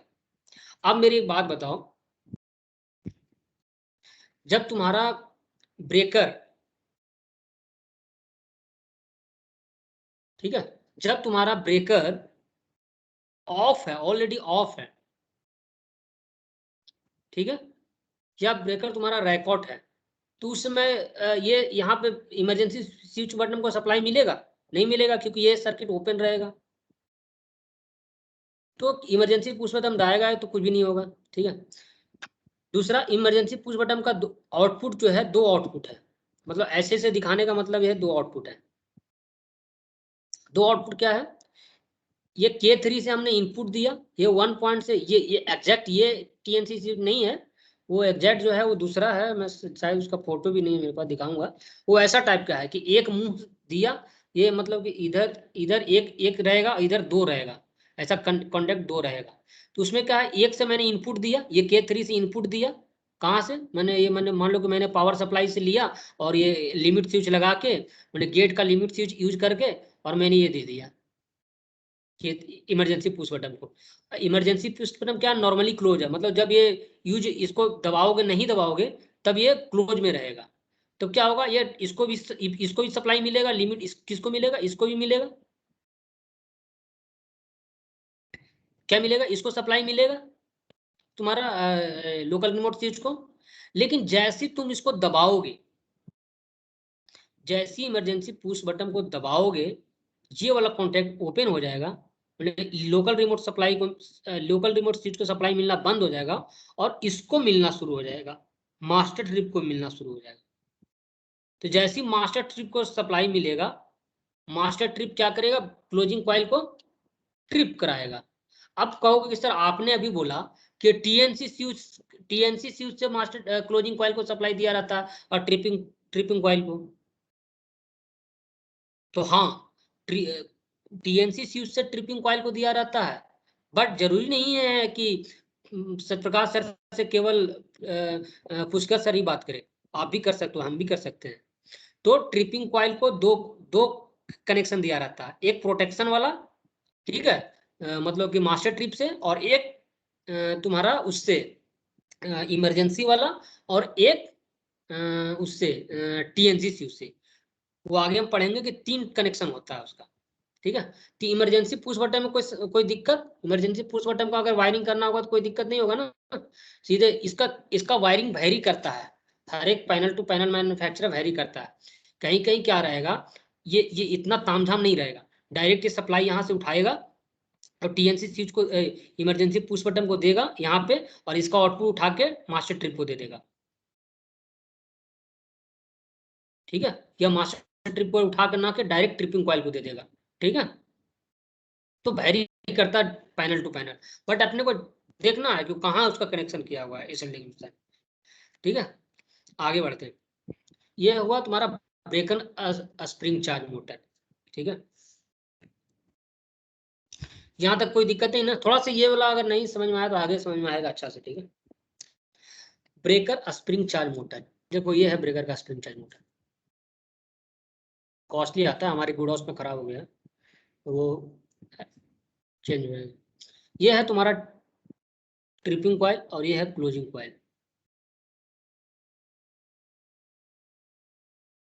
अरे ये क्लोजिंग कॉइल है, ट्रिपिंग कॉइल। ठीक है, ये यहाँ से पुश करेगा तो ये क्या स्प्रिंग मैकेनिज्म पूरा ऑपरेट हो जाएगा, और ये पुश करेगा तो स्प्रिंग मैकेनिज्म ऑन ऑन हो जाएगा। अब ये स्प्रिंग चार्ज मोटर काम कैसे करता है? स्प्रिंग जैसे स्प्रिंग चार्ज हमने जैसे मैंने बोला कि उसमें एसटी पैनल में ऑक्सिलरी फेज सप्लाई चाहिए। तो ऑक्सिलरी सप्लाई इसीलिए चाहिए 230 वोल्ट, क्योंकि मोटर जो है ये सिंगल फेज मोटर होता है, तो उसको आपको ऑन करने के लिए। तो क्या होता है, जब ये मोटर को सप्लाई मिलती है तो ये मोटर घूमता है इधर और इसके साथ में फिट होता है। ये देखो ये फिर लीवर लगा हुआ है, ये इसको घुमाएगा, इसको घुमाएगा, इसको घुमाएगा, इसको घुमाएगा, और ये घुमाते घुमाते घुमाते ये स्प्रिंग को क्या करता है, इलोंगेट करता है। समझ रहे मेरी बात को? इलोंगेट माने खींचता है। कहाँ गया यार कर्सर? ये इसको खींचेगा। तो खींचना जो होता है वो एक लिमिट तक होता है, तो वो लिमिट पहुंच जाता है तो हम कहते हैं कि ब्रेकर का स्प्रिंग चार्ज हो गया, और यहाँ पे इंडिकेशन आ जाएगा स्प्रिंग चार्ज। अब बोलो कि सर मोटर को कैसे पता चलेगा कि साला वो वहां तक चार्ज हो गया? तो वो लिमिट स्विच के माध्यम से। जैसे देखो ये पानी मेरे लिए है क्या?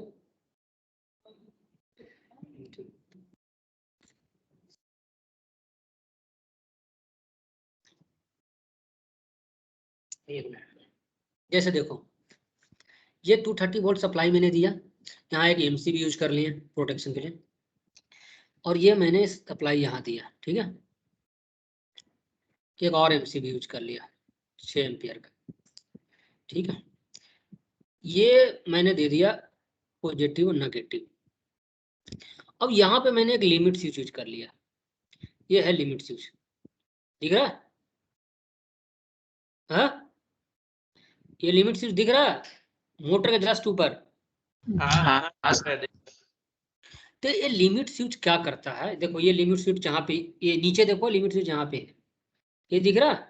ये 230 वोल्ट एसी सप्लाई आया M1, ये घटते गया, ये लिमिट स्विच है BB3 2122। ये लिमिट स्विच ये कहता है कि मोटर को सप्लाई जब तक मिलेगा जब तक स्प्रिंग चार्ज नहीं है।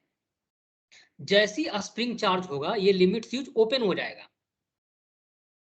ये ब्रेकर के अंदर का कनेक्शन है, एसटी पैनल का नहीं है, ये ब्रेकर के अंदर, ये ब्रेकर है ना अंदर, जो बताया था ना वैक्यूम सर्किट ब्रेकर होता है अंदर, ये इसके अंदर का कनेक्शन है।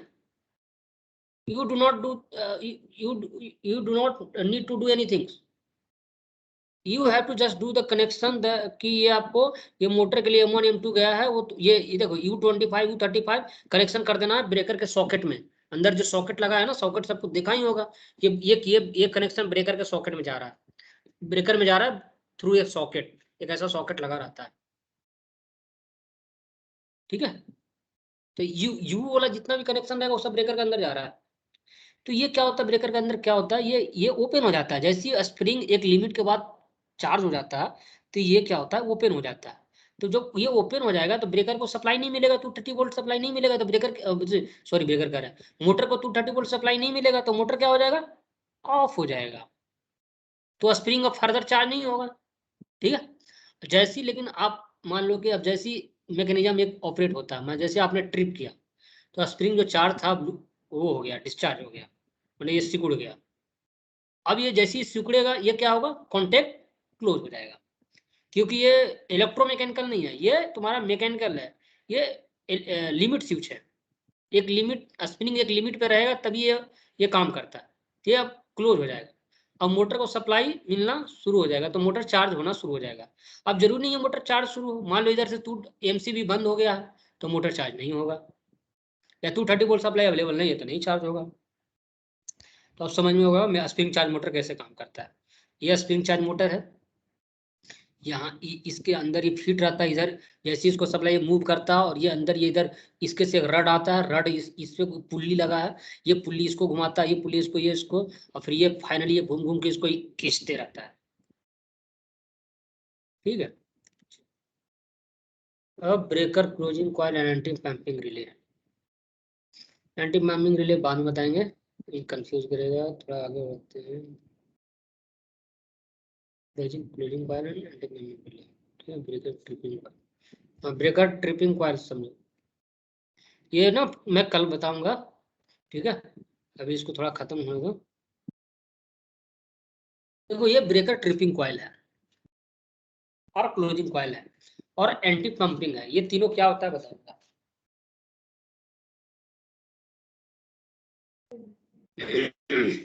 जैसे कि देखो ये ब्रेकर का क्लोज ट्रिपिंग कॉइल ये है, तो ब्रेकर को मैं 3 माध्यम से ट्रिप करा सकता हूँ। पहला देखो इसका कनेक्शन कहाँ कहाँ से आया, इसको अभी तो भूल जाओ तुम, ये चीज को भी भूल जाओ, बाद में बताऊंगा। अभी इसको समझो खाली, यही मेन है ट्रिपिंग का। तो इसका देखो ट्रिपिंग कॉइल का जो कनेक्शन है, ये तो ओपन है पहले फिलहाल, वो बताऊंगा क्यों ओपन रहता है। अभी मान के चलो कि ये यहाँ पे सप्लाई जुड़ा हुआ है, ठीक है, ये जुड़ा हुआ है, ये भी मतलब वो भी है ब्रेकर का है यार, वो अंदर का जैसे मतलब ब्रेकर बाहर है, लिमिट स्विच है वो, ब्रेकर बाहर रहेगा तो उसको ऑन और ट्रिप होने की जरूरत ही नहीं है साला, तो इसीलिए लिमिट स्विच लगा दिया। तो ये अभी मान के चलो कि ओपन है, लिमिट स्विच नहीं है, वो लिमिट स्विच भी आपको लिमिट स्विच पे आपको काम करने की जरूरत ही नहीं, वो तो अंदर का कनेक्शन है। तो ये मान लो यहाँ से यहाँ तक कनेक्शन है, तुमको किया हुआ है, मतलब ऐसी है, लिमिट वायर लगा हुआ है आपको इसमें कुछ नहीं। अब इस वायर को कहाँ से सप्लाई मिल रहा है, ये ट्रिपिंग कॉइल को कहाँ से सप्लाई मिल रहा है, यहाँ मैं देखते गया, ये क्या है रे भाई, ये तो टीएनसी स्विच है। तो एक सप्लाई तो इसको टीएनसी से मिल रहा है, दूसरा साला इधर से भी मिल रहा है, ये कहाँ से मिल रहा है भाई, तो ये तो मिल रहा है तुम्हारा इमरजेंसी पुश बटन से मिल रहा है, ठीक है। मतलब ये ऐसे इंडिकेट किया हुआ, मैंने समझ रहा है, ये ऐसे ऐसे से इंडिकेट किया हुआ है कि मतलब वहां पे कनेक्शन नहीं कर सकता था ना ऐसे, तो उसको नीचे ऐसे ऐसे, अरे क्या कर, इसको ऐसे dot dot dot dot dot करके ला के मतलब इधर से दिया है, ठीक है। तो ये एक इमरजेंसी पुश बटन से किया हुआ है। एक और कहाँ से कनेक्शन किया हुआ है भाई, तब एक मास्टर ट्रिप से किया हुआ है, एक 86 लिखा हुआ है ना, तो एक मास्टर ट्रिप से दिया हुआ है, ठीक है। तब इसको 3 कनेक्शन किया हुआ, अब देख रहा होगा कि मास्टर ट्रिप को जो इनपुट मिला है वो कहाँ से मिला है, इधर से मिला है। तो या तो चाहे यहाँ से दे दो, यहीं से दे दो, मतलब ये देखो ये तुम्हारा 24 वोल्ट डीसी सप्लाई है, तो यहाँ से देते हुए यहाँ से एक नॉब, एक मतलब कनेक्शन समझो कि ये नोड है, यहाँ से इसको मास्टर ट्रिप को भी दे दिया, यहाँ से इमरजेंसी पुश बटन को दे दिया, और यहाँ से तुमको ये इसको भी दे दिया कि जो उसको बोले थे ना तुमको यार, क्या उसको बोलते हैं, टीएनसी स्विच को, ठीक है। तो मैं बोला था ना कि उसमें 2 कनेक्शन क्यों दिख रहा है तुम्हारा, वो वही रीजन था कि डबल वायर क्यों दिख रहा है, ठीक है। तो मास्टर ट्रिप को कितना, अब तुमसे, अब तुम्हारे माइंड में कंसेप्ट आना चाहिए कि मास्टर ट्रिप को कितना कनेक्शन हो सकता है। तो पहला हमको कैसे जरूरत है, जरूरत पे समझो, मास्टर ट्रिप कर यार, ट्रिपिंग कॉइल को कितना जरूरत, ट्रिपिंग कॉइल को कितना कनेक्शन की जरूरत है, तो हमको सोचो कैसे कैसे की जरूरत होगा कि अरे भैया हमको इमरजेंसी पुश बटन को तो सेपरेट रखना पड़ेगा, नहीं तो इमरजेंसी काम में, इमरजेंसी में दिक्कत हो जाएगा। तो इमरजेंसी के लिए हमने एक ट्रिपिंग कॉइल को इमरजेंसी सप्लाई के लिए एक अलग रख ली, यहाँ से उठा के इमरजेंसी, इसको भाई इसको कोई हर्डल नहीं चाहिए। दूसरा, एक नॉर्मल कंडीशन में जब हमको ऑपरेट करना है टीएनसी स्विच के माध्यम से, तब एक ट्रिपिंग कॉइल को सप्लाई जरूरत है, तो हम यहाँ से दे दिए। एक है कि ऑटोमेटिक जब फॉल्ट डिटेक्ट करे तब हमको ब्रेकर को ट्रिप होना जरूरी है, तब हमको कौन देगा, मास्टर ट्रिप देगा, तो मास्टर ट्रिप से ये जरूरी हो गया। अब समझा, नीड समझा, जरूरत समझा, तो जरूरत के अनुसार हम मतलब इसको हम सप्लाई दे रहे हैं। अभी इसमें बताओ, ये तीनों जरूरत के अलावा कोई भी एक जरूरत को हटा सकते हैं क्या? नॉर्मल कंडीशन में जब हम ब्रेकर को ऑन ऑफ करते हैं तो हमको ये ट्रिप क्लोज करना ही पड़ेगा। नॉर्मल जब इमरजेंसी कंडीशन में हमको ज्यादा ब्रेकर को छूना नहीं है, दूर से हमको इसे करना है, जल्दी से खड़ाक से बंद हो जाए भाई, ये हो जाए। और हमको जब ऑटोमेटिक फॉल्ट डिटेक्ट कर रहा है तब हमको ट्रिप करवाना जरूरी है, तभी मास्टर ट्रिप करेगा।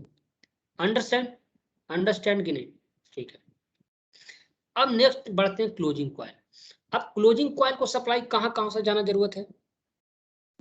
पहला सबसे ज्यादा जरूरत टीएनसी स्विच से, क्योंकि जनरली क्लोजिंग हम ब्रेकर को क्लोजिंग कहाँ से करते हैं? टीएनसी स्विच से करते हैं। तो ये रहा K7, ठीक है। K7 से K9 के बीच में आया इंटरलॉक। ये एक इंटरलॉक है, मतलब मान के चलो इंटरलॉकिंग मत से क्लोजिंग इंटरलॉक है, जस्ट एक कनेक्टर है, ठीक है। यहाँ से यहाँ कनेक्टर लगा हुआ है जस्ट। तो K9 से आया। अब ये देखो बीच में हम मास्टर ट्रिप ठोक दिया। हालांकि बहुत सारा मैन्युफैक्चरर इसको नहीं यहाँ लगाता है, लेकिन यहाँ पे मास्टर ट्रिप में एक कनेक्शन देने का मतलब क्या है? अब ये मास्टर ट्रिप यहाँ भी लगा हुआ, मास्टर ट्रिप यहाँ भी लगा हुआ। इसका मतलब ये नहीं हुआ कि हम अलग अलग मास्टर ट्रिप यूज कर रहे हैं, मास्टर ट्रिप का ही हम कॉन्टेक्ट यूज कर रहे हैं।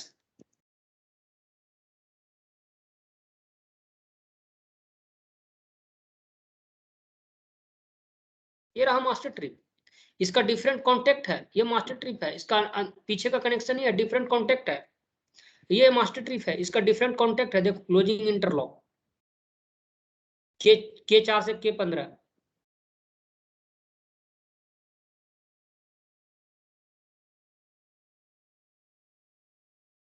ये है। ये तुम्हारा कहाँ गया यार? एक कॉल आ रहा है। हेलो, हाँ सर।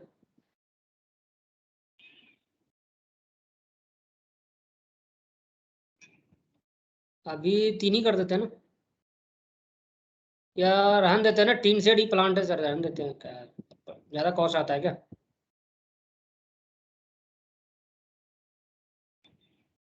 एक का तब 3 ही करते हैं सर, 3 ही करते हैं फिर। 3 तो रखना पड़ेगा इसको।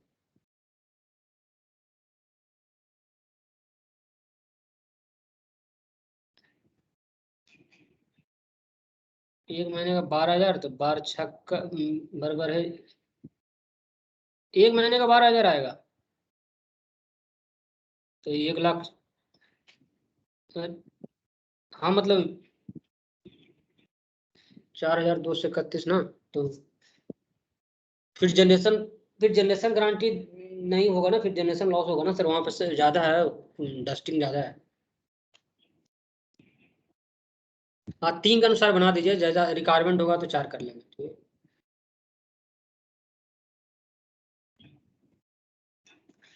हाँ हाँ ठीक,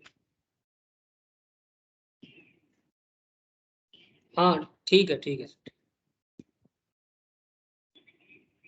हाँ ठीक है, ठीक ठीक ठीक है, ठीक है। तो वो उसमें मिस्टेक था यार, वो K4 नहीं है एक्चुअली, वो SLD बनाने वाला भी मैंने सुधारा है, और क्या उतना सुधार नहीं सकते ना। ये गलत लिखा है इसने, ठीक है। ये एक्चुअली K4 नहीं है, ये K11 है। K11 से K15 को दिया है। K11 से K15, देखो ये क्लोजिंग इज NC है, नॉर्मली क्लोज। ये देखो ये NO है, मतलब ये ऐसा हटा हुआ मतलब NO, और ये NO, ये NO, ये NC है, मतलब कट लगा हुआ है, ठीक है। K11 से K15, जैसे ये देखो, ये K11 और K15 को दे दिया। वन नंबर ये 1-2 कॉन्टेक्ट पे, मास्टर ट्रिप के 1-2 कॉन्टेक्ट पे हम K11 से इनपुट देके K15 दूसरे से खींच लिए K15 नंबर केबल से, ठीक है। तो ये NC है। ये हम क्यों दिए हैं? हम ये इसलिए दिए हैं कि मान लो हमारा मास्टर ट्रिप ऑपरेटेड रहेगा, तो मास्टर ट्रिप ऑपरेटेड रहेगा मतलब मास्टर ट्रिप ऑपरेटेड है मतलब ब्रेकर क्या है? ट्रिप है। समझ रहे मेरी बात को? मास्टर ट्रिप ऑपरेटेड है मतलब ब्रेकर ट्रिप है। तो जब ब्रेकर ट्रिप है तब ये कॉन्टेक्ट ओपन रहेगा।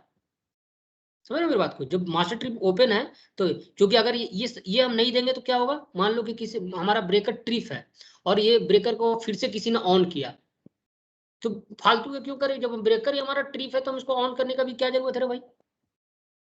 समझ रहे?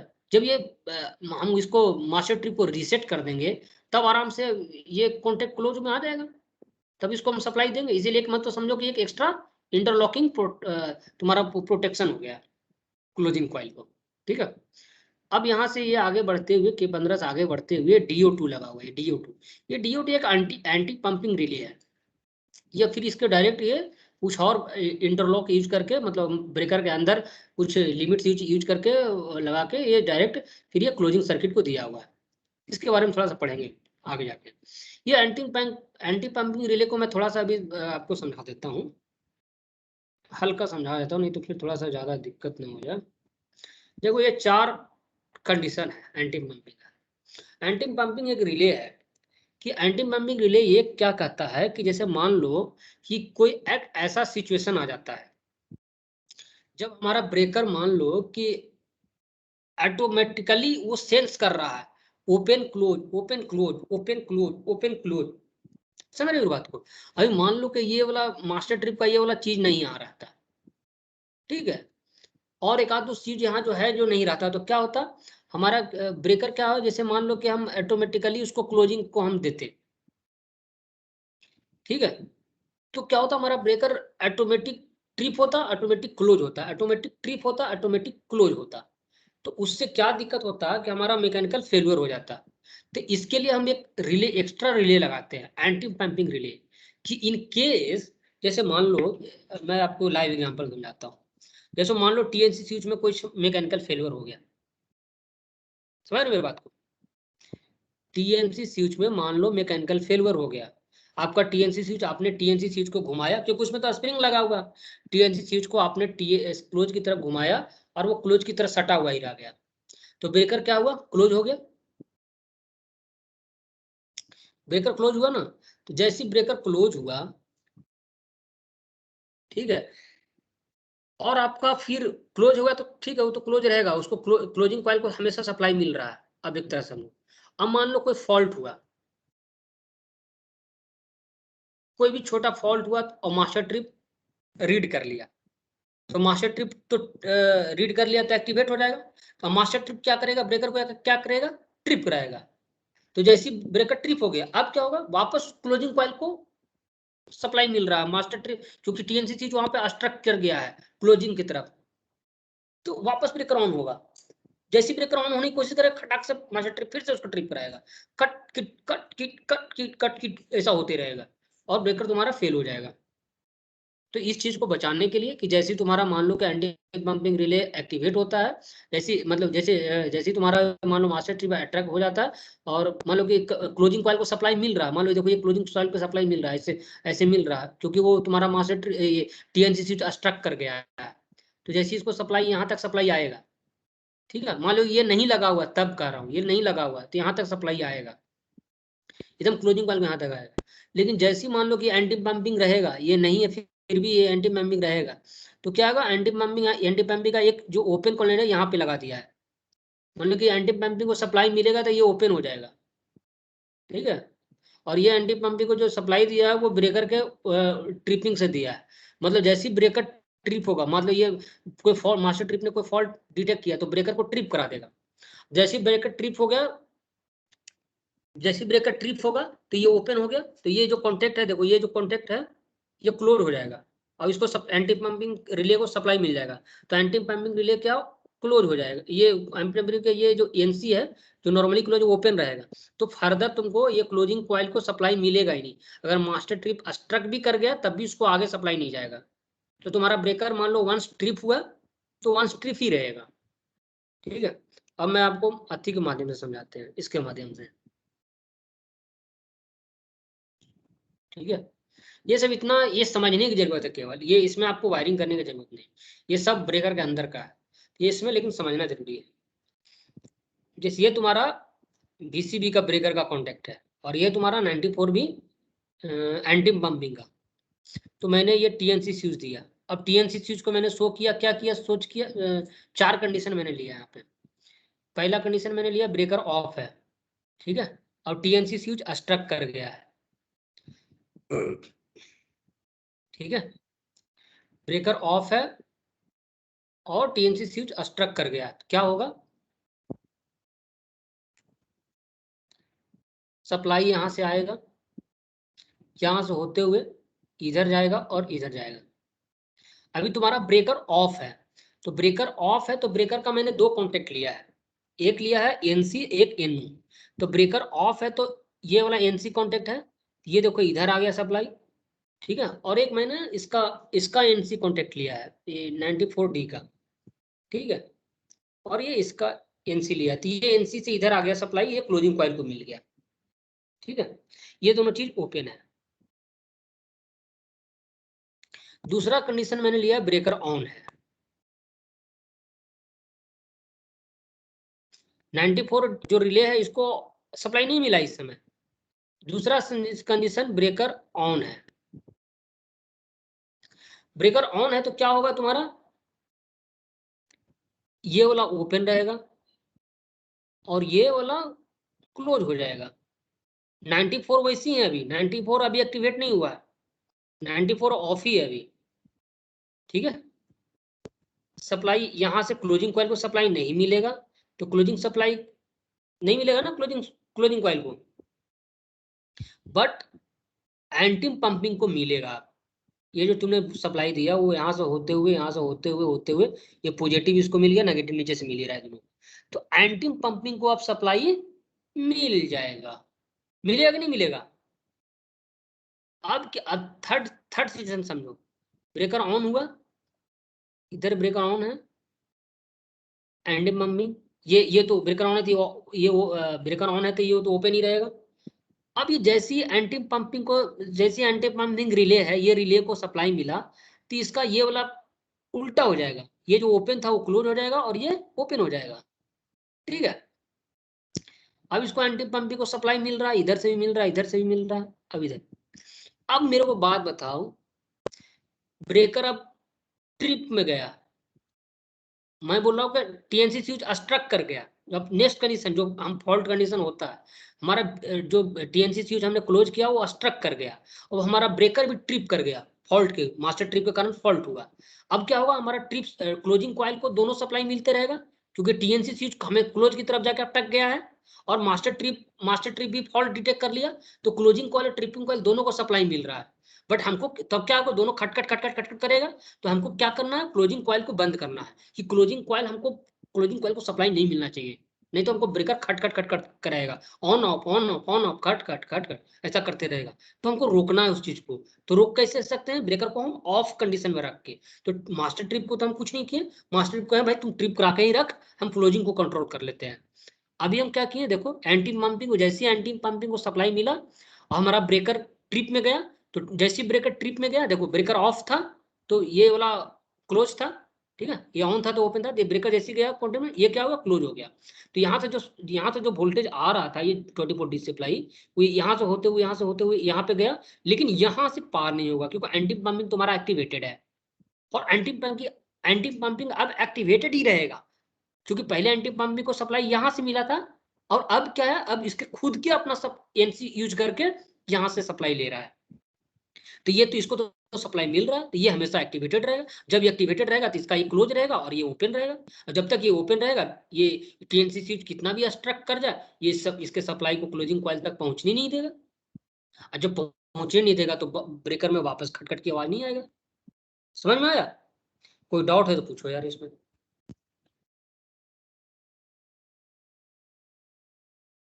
एंटी पंपिंग रिले होता कैसा है ये समझा देता आपको। देखो ये रहा एंटी पंपिंग रिले, सॉरी ये ट्रिप सर्किट है।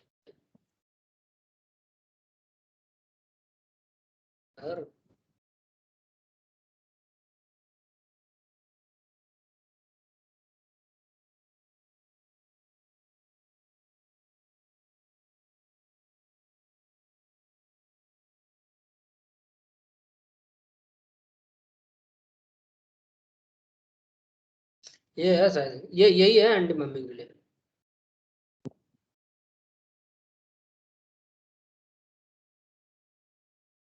एक रिले है, जस्ट एक रिले है यार, जिसमें एनसीएल कॉन्टेक्ट है बस, ठीक है।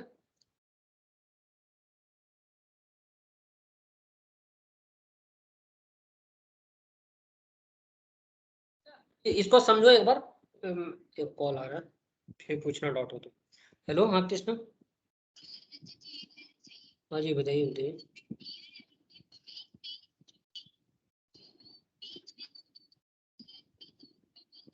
हाँ वो क्या है, ब्रेकर ट्रिप हो जाता था ना उनका, फिर वो इंजीनियर उनसे बात करके ऑन करवाता था, फिर से ट्रिप हो जाता था। तो आप जितना भी वो हाँ हाँ ठीक है। हाँ हाँ हाँ ठीक। हाँ वो लगा दीजिए, ठीक है।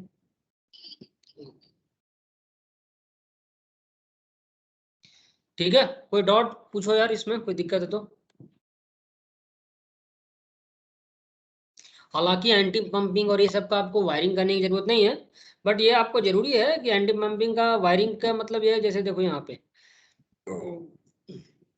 अब मान लो कि ये बीच में आप ये एंटी पंपिंग का आपको आपको खुद का कनेक्शन नहीं करना है, क्योंकि वो आपको दिखेगा नहीं, ये DO2 अंदर ही रहेगा।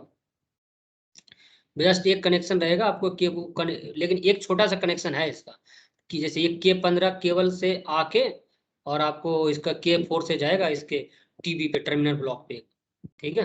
तो एक छोटा सा कनेक्शन है बस आपको, और उसका एक जो एक रिले है ना, उसका K15 से K17 के बीच में इसके नो रहेगा, बस दो दो कनेक्शन है। मतलब ये जो रिले है उसका एक एक आउटपुट मतलब NC-NO से एक है, ये NC कॉन्टेक्ट पे एक कनेक्शन है, और एक इसके कॉइल को कनेक्शन है। एक कॉइल का मतलब जैसे इसको यहाँ से पॉजिटिव दे दिए और इधर से नेगेटिव दे दिए, बस दो ही कनेक्शन है इसका, ठीक है। एक कॉइल को और एक उसके NC को। कोई लेकिन उसका यूज समझना जरूरी है, क्योंकि कभी देखो अभी सीख ही रहे हो तो ढंग से सीखो, कभी इंटरव्यू में जाओगे तो ST पैनल में पूछ देगा कि what is the use of anti bumping relay. So what is the use of anti bumping relay? So it is used for the protection of breaker to go in interlock उसमें knocking condition में जाने से, ठीक है।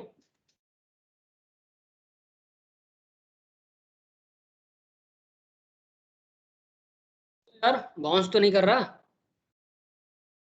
Sir हम्म वो SLD खोलना है anti हाँ, यहाँ ये बताइए कि ये एक्टिवेट कैसे होगा, ये नहीं समझ में आ रहा। ये एक्टिवेट कैसे होगा? हाँ, ये जैसे K15 है ना, हम्म K15 और K70 के बीच में एक अपना एक कॉन्टेक्ट है। हम्म तो जैसे ये ऑन होगा तो यहाँ से ऑन हो जाएगा, तो क्लोजिंग सर्किट के पास नहीं जाएगा, ये डायरेक्ट एंटी पंपिंग से वो मतलब एंटी पंपिंग को जाएगा, यही ना। हाँ हाँ तो लेकिन ये ओपन कब होगा, कैसे होगा, ये नहीं समझ में आ रहा। नहीं अच्छा, ये इसको सप्लाई ऑक्सिलरी सप्लाई इसको कैसे मिलेगा? नहीं, देखिए ये 68 है। हाँ 68 के बाद एक डॉट है जो कि DO2 को जा रहा है। 68 कहाँ है? 68 कहाँ दिख रहा है मुझे सबसे ऊपर K11 के बाजू में। हाँ 86। हाँ, उसके बाद K15। 86। हम्म हाँ, K ये K15 है। हाँ उसके बाद फिर एक ये NO कांटेक्ट लगा है इसमें। इनो नहीं NC है वो। हाँ सॉरी, NC कांटेक्ट लगा है, हाँ ठीक है ना। तो ये ओपन कैसे हो जाएगा? ठीक, हाँ बताता हूँ वैसे। जैसे देखो ये तुम्हारा इधर से सप्लाई आ रहा है, ये इधर से हाँ सप्लाई आ रहा है, इधर से हाँ तुम्हारा TNC स्विच स्ट्रक कर गया है, तो इधर हाँ से सप्लाई यहाँ तक सप्लाई आएगा तुम्हारा। हाँ यहाँ तक सप्लाई आएगा, तो जैसे यहाँ तक सप्लाई आएगा तो इसको ऑक्सिलरी सप्लाई मिल गया, इसको इसके हाँ कॉइल को ऑक्सिलरी सप्लाई मिल गया ना। हाँ अब इसके कॉइल को ऑक्सिलरी सप्लाई मिल गया, इधर से पॉजिटिव मिल गया, इधर से नेगेटिव मिल ही रहा है इसको, नेगेटिव इधर से हमेशा कनेक्टेड रहेगा, ठीक है। तो इसके कॉइल को जब इसके कॉइल को मिल गया सप्लाई, तो इसका कॉइल इसके आउटपुट में दो रहेगा, NC-NO रहेगा, तो यही उसका इसका एक NC पॉइंट है, ये NC पॉइंट है। तो जैसे ही इसको कॉइल को सप्लाई मिलेगा ये NO बन जाएगा, तो बाकी इसको फर्दर आगे सप्लाई नहीं जाने देगा। अगर ये नहीं रहेगा तो ये सप्लाई यहाँ से पार होते हुए सीधे आगे चल जाएगा। ठीक समझ गए? तो सर मतलब इसको तो सब ये जो K4 है इसको तो सप्लाई हमेशा मिलता ही रहेगा। K4 K4 कहाँ है यार? K11 K4 ये नीचे। हाँ K4 के पास हमेशा रहेगा। ये K4 इधर नेगेटिव है, ये नेगेटिव है, 24 वोल्टेज सप्लाई नेगेटिव, ये हमेशा इसको नेगेटिव मिलते रहेगा। तो इसको सर नेगेटिव मिलता रहेगा हमेशा, और 86 के बाद से एक और सप्लाई आ रहा है, हाँ, इसको वो दोनों पॉजिटिव सप्लाई मिला है, तो फिर ये NC को तो हमेशा NO बना के रखेगा उस हिसाब से। हाँ क्योंकि ये हमेशा एनर्जाइज रहेगा। नहीं नहीं नहीं नहीं नहीं, ये आप समझ नहीं रहे हैं। ये इसको एक्टिवेट कब करेगा? जब इसको सप्लाई मिलेगा। इसको सप्लाई कब मिलेगा? जब टीएनसी स्विच स्ट्रक करेगा। जब टीएनसी स्विच आप जस्ट एक बार क्लोज करते हैं तभी एक्टिवेट होगा।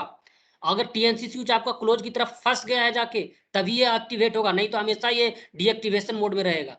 और जब ये डीएक्टिवेशन मोड में रहेगा, ये हमेशा क्लोज रहेगा। अच्छा, मतलब ये ऐसा है कि अगर वो टीएनसी स्विच अगर खराब होके मतलब वो क्लोज होगा तभी ये एक्टिवेट होगा, नहीं तो अगर एक बार होगा तो ये एक्टिवेट नहीं होगा, यही ना? हाँ एक बार मतलब कि ये जब वो नहीं होगा ना, मतलब नहीं होता भी है। जब तुम एक बार टीएनसी स्विच को स्ट्रक करते हो ना उधर, तो हम्म। एक बार ये होता है, जस्ट जब इसको एक्टिवेट होते होते नहीं तब तक उतना ऑन हो जाता है ब्रेकर। हम्म। ठीक ठीक है। ठीक ठीक।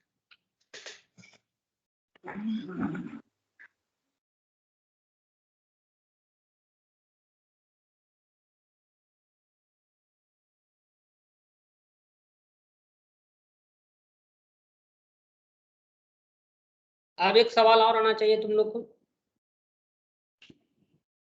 एक सवाल और आना चाहिए कि सर एक बात बताओ कि मान लो कि हमारा अभी ब्रेकर ऑफ पोजीशन में है, तो ब्रेकर ऑफ है, तो ब्रेकर ऑफ है तो ये भी ऑफ है, एंटी पंपिंग भी ऑफ है, तो ये तो क्लोज है, ये क्लोज है ना। हाँ तो हाँ जैसी हाँ मान लो सर। सर मैंने सप्लाई दिया, जैसी मैंने सप्लाई दिया टीएनसी स्विच से, तो सप्लाई इधर एंटी पंपिंग को भी आएगा और इसको भी आएगा। तो खड़ाक से जैसी एंटी पंपिंग एक्टिवेट होगा और ये ओपन हो जाएगा, तो फिर ब्रेक क्लोजिंग कॉइल को सप्लाई कैसे मिल रहा है सर? तो इसका जवाब है यहाँ, ये देखो, जब तक ब्रेकर तुम्हारा ऑफ है, जब तक तुम्हारा ये एनो पॉइंट है नॉर्मली ओपन, जब तक ब्रेकर ऑफ है, उसको नेगेटिव नहीं मिलेगा। इसको नेगेटिव सप्लाई नहीं मिल रहा है हम्म। एंटी पंपिंग को, तो पॉजिटिव इसको हम दे भी देंगे तो इसको नेगेटिव नहीं मिलेगा। जब ब्रेकर हमारा ऑन हो जाएगा और ऑफ पोजीशन में चला जाएगा, सॉरी ऑन हो जाएगा, ऑन पोजीशन में चला जाएगा, तो ये स्विच क्लोज हो जाएगा, तब इसको नेगेटिव मिलेगा। और तब जाके हम टीएनसी स्विच को स्ट्रक होता है और इसको इसको मतलब सप्लाई मिलता है पॉजिटिव, तब जाके ये ओपन होगा। ठीक है। ठीक है सर। देखो देखो एक दो बार और देखो, इसको समझो थोड़ा।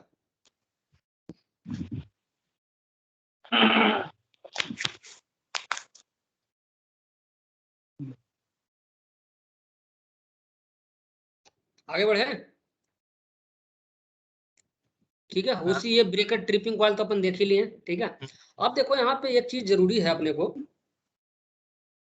ये breaker closing coil tripping coil तो बता ही दिया ना। ऐसा देखो ऐसे ही होता है, ये नॉब होता है, मैंने बोला था ना ये नॉब होता है। जैसे इसको हम सप्लाई देते हैं ना, इसको जैसे 24 वोल्ट सप्लाई देंगे ना, तो ये नॉब है ना ऊपर, उसको ठेलता है ऊपर बाहर, प्लंजर, इसको प्लंजर बोलते हैं।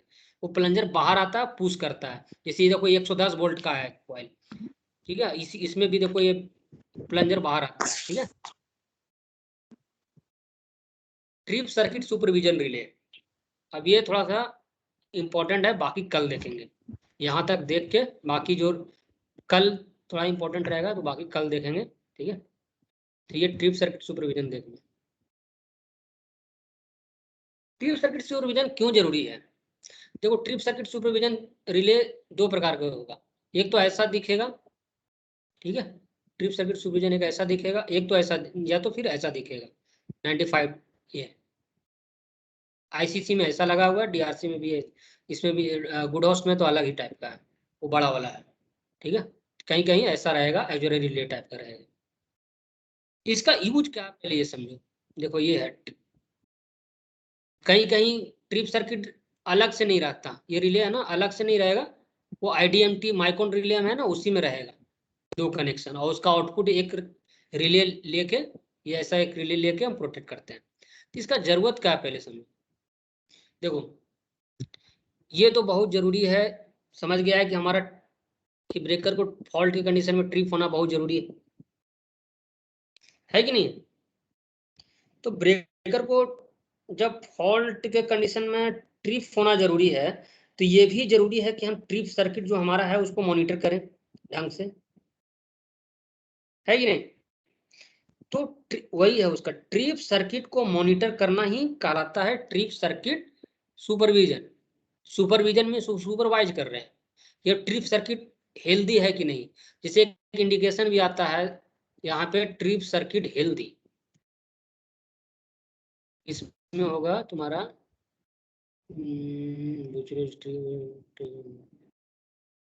TCS fail, trip circuit supervision fail, चाहे एक इंडिकेशन लाइन पर रहेगा स्टार्टिंग वाले पेज पे।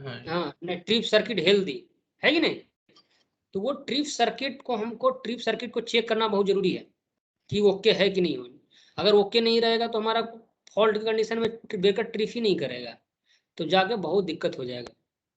ठीक है, तो हम क्या करते हैं इसमें कि इसमें एक 24 वोल्ट डीसी सप्लाई लेते हैं। और देखो इसमें पहले हम आईडीएमटी के बारे में पढ़ते हैं कि जहाँ पे माइकोन का आईडीएमटी लाए हैं, स्नाइडर का माइकोन का आईडीएमटी लाए हैं, वहाँ पे कनेक्शन कैसा होता है।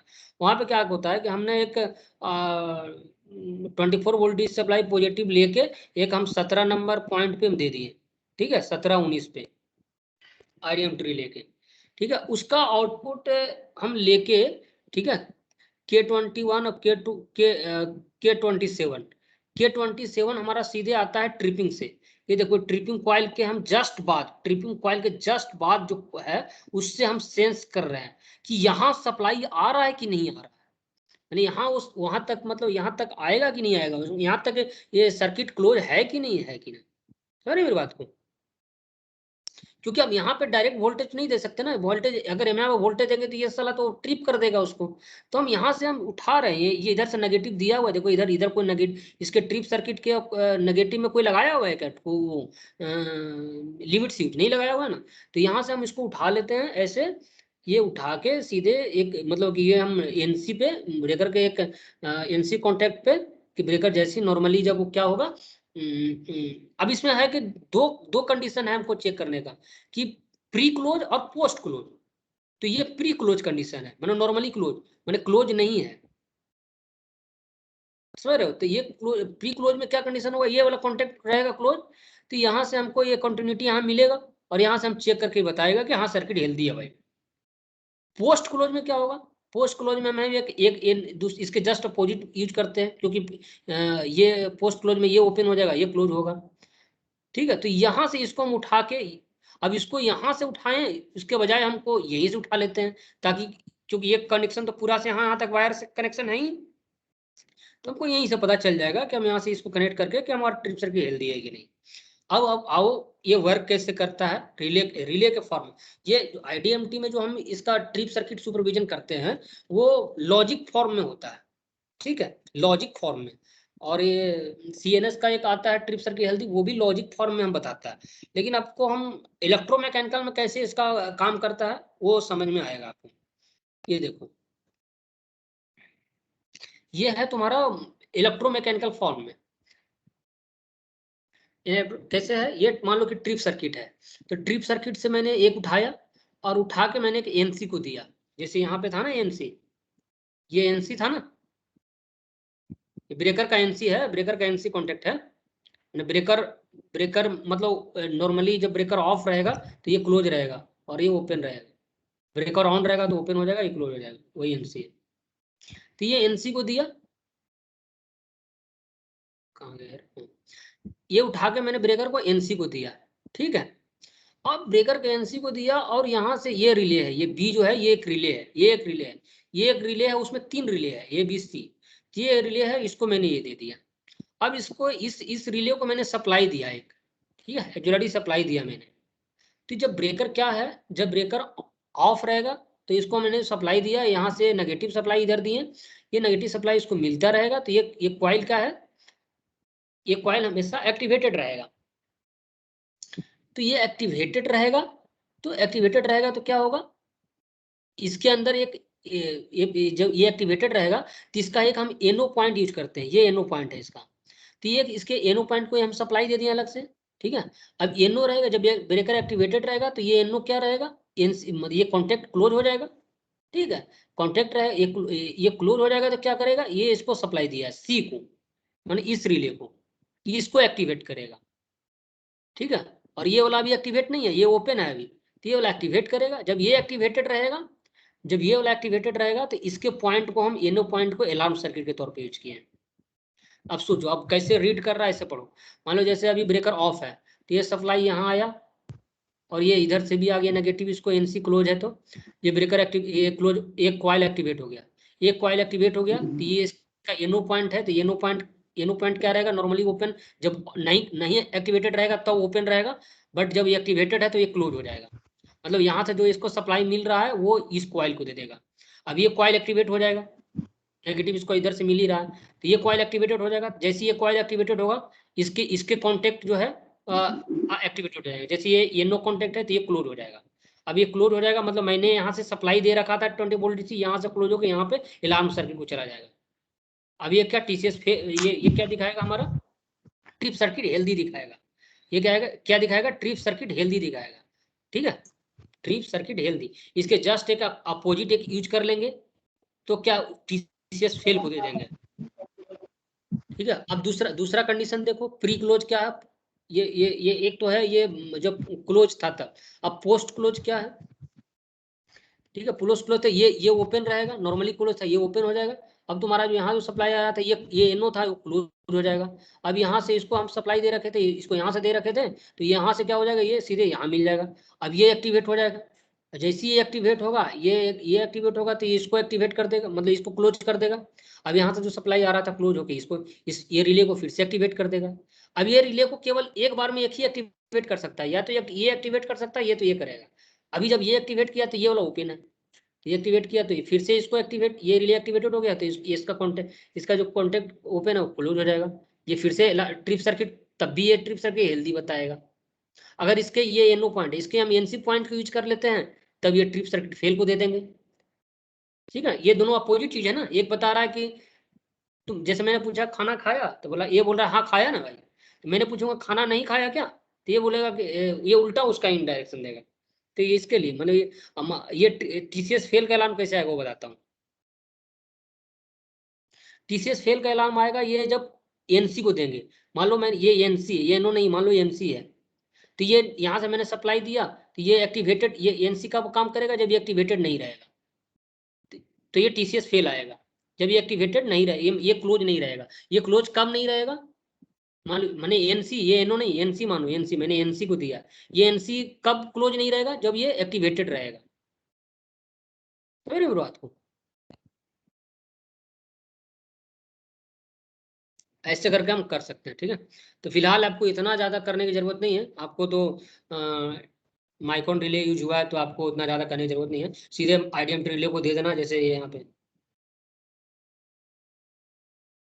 आईडीएम रिले है, उसमें देखो प्री क्लोज फ्लो है ना, 17, 19 और 21, 23, वहाँ भी गलत लिखा है, वो ये गलत लिख दिया सला, गलत लिखा है ना, 17, 19 दोनों पे लिख दिया ना, 17 नहीं है, 17, 19 है, 21, 23 है। ठीक है, तो प्री क्लोज दे दो 21, 23 को, ये दे दो इसको, और इसका इनपुट जो है इनपुट 3 इनपुट 4 है इसका। ठीक है, अब इसका आउटपुट चला जाएगा तुम्हारा, वहां चला जाएगा 95 के पास। अब यहीं से ये तुम्हारा K31 K31 आ जाएगा, वो उसको चला जाएगा ट्रिप सर्किट हेल्दी और एनोसिएटर को। ठीक है, K31 K31 ये चला जाएगा ट्रिप सर्किट को, मतलब वो इंडिकेशन लैंप को, और ये चला जाएगा एनोसिएटर को। ठीक है,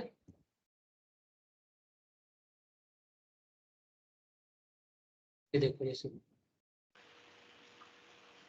कहाँ गया ये ना, ये तुम्हारा आईडीएम रिले का वो है, मतलब कि एक्चुअल डायग्राम। ठीक है, ये इसके नंबर लिखा हुआ, पॉइंट लिखा हुआ है, तो K23 और 21 और 23, 21, 23 ढूंढो कहाँ है, सम बिटवीन तुम्हारा 25 है, देखो 27, 25 इधर होगा, 21, 23। ठीक है, ये इधर नीचे ये वाला होगा यार, ये अलार्म कैसे करेंगे रंजित? रंजित, हाँ सर, अलार्म अगर अलार्म सेफ्टी का अगर चेक करनी है तो शॉर्टिंग करके कैसे करेंगे, एक बार वो बताना। हाँ वो मैं बता दूंगा कैसे चेक करना है ना, वो कल बताएंगे। अभी ये इक्विपमेंट के बारे में तो अभी डिस्कस नहीं किया ना, इसको अभी कैसे बताऊँ, अभी तो जस्ट यहाँ तक पढ़े थे। क्योंकि कल क्या रहेगा थोड़ा सा बता दो उसका। एक तो टेस्टिंग का रहेगा अलार्म का ना, एक्टिवेट होने का, और दूसरा हाँ कल मैं ये इक्विपमेंट का बता दूंगा, हर एक इक्विपमेंट का है ना, ये इसको बता दूंगा, फिर टेस्टिंग वेस्टिंग कैसे करते हैं, चेक करते हैं, ठीक है। ट्रांसफार्मर का भी बता देना थोड़ा सा कैसे, है ना। क्या ट्रांसफार्मर का, वो इक्विपमेंट का ना? हाँ हाँ बता देंगे सर कल। ठीक है। और ये जैसे देख लो तुम्हारा इंडिकेशन लैंप का था ना, ये रहा ना इंडिकेशन लैंप का यार, ये देखो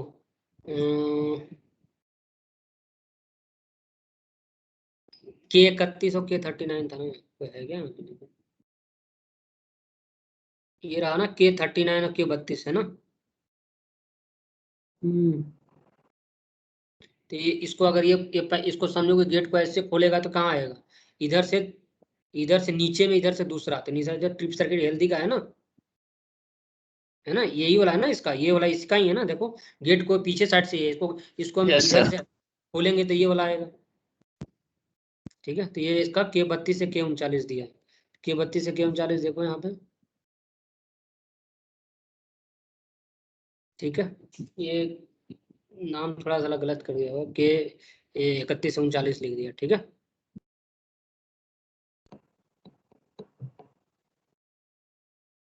कल देखेंगे इसको थोड़ा डिटेल में, ठीक है।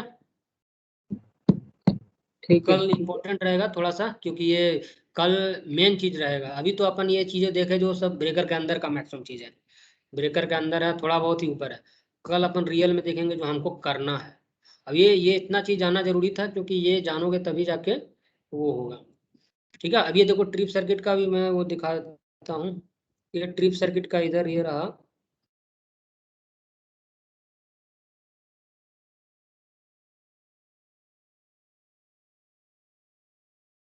ठीक है, थोड़ा मेल वेल भी कर ले, बाकी काम कर लेते हैं रंजीत, ठीक है। पेंडिंग रह रहा है, हाँ कुछ काम पेंडिंग चल रहा है ना, तो वो भी कंप्लीट कर लेते हैं। हाँ हाँ कर लीजिएगा सर, ठीक है। ओके बाय, फिर मिलते हैं कल। ठीक है, थैंक यू।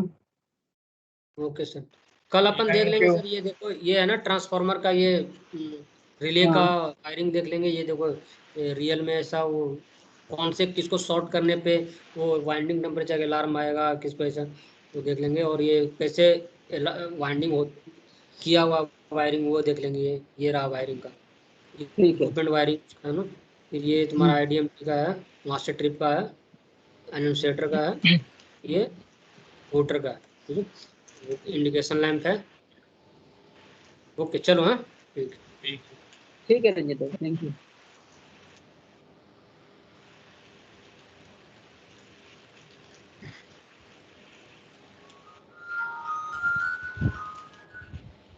हेलो, ये रिकॉर्डिंग किया है क्या यार कोई? हाँ सर, किए हैं। हाँ ठीक सर। है, सब छोड़ देगा तभी जाके सेव होगा। एक बार सब छोड़ देना, सब एक बार लीव कर देना, तब जाके वो सेव होगा। वापस फिर आके देख सकते हो एक बार सेव। ठीक है, ठीक है। चलो। ठीक है सर।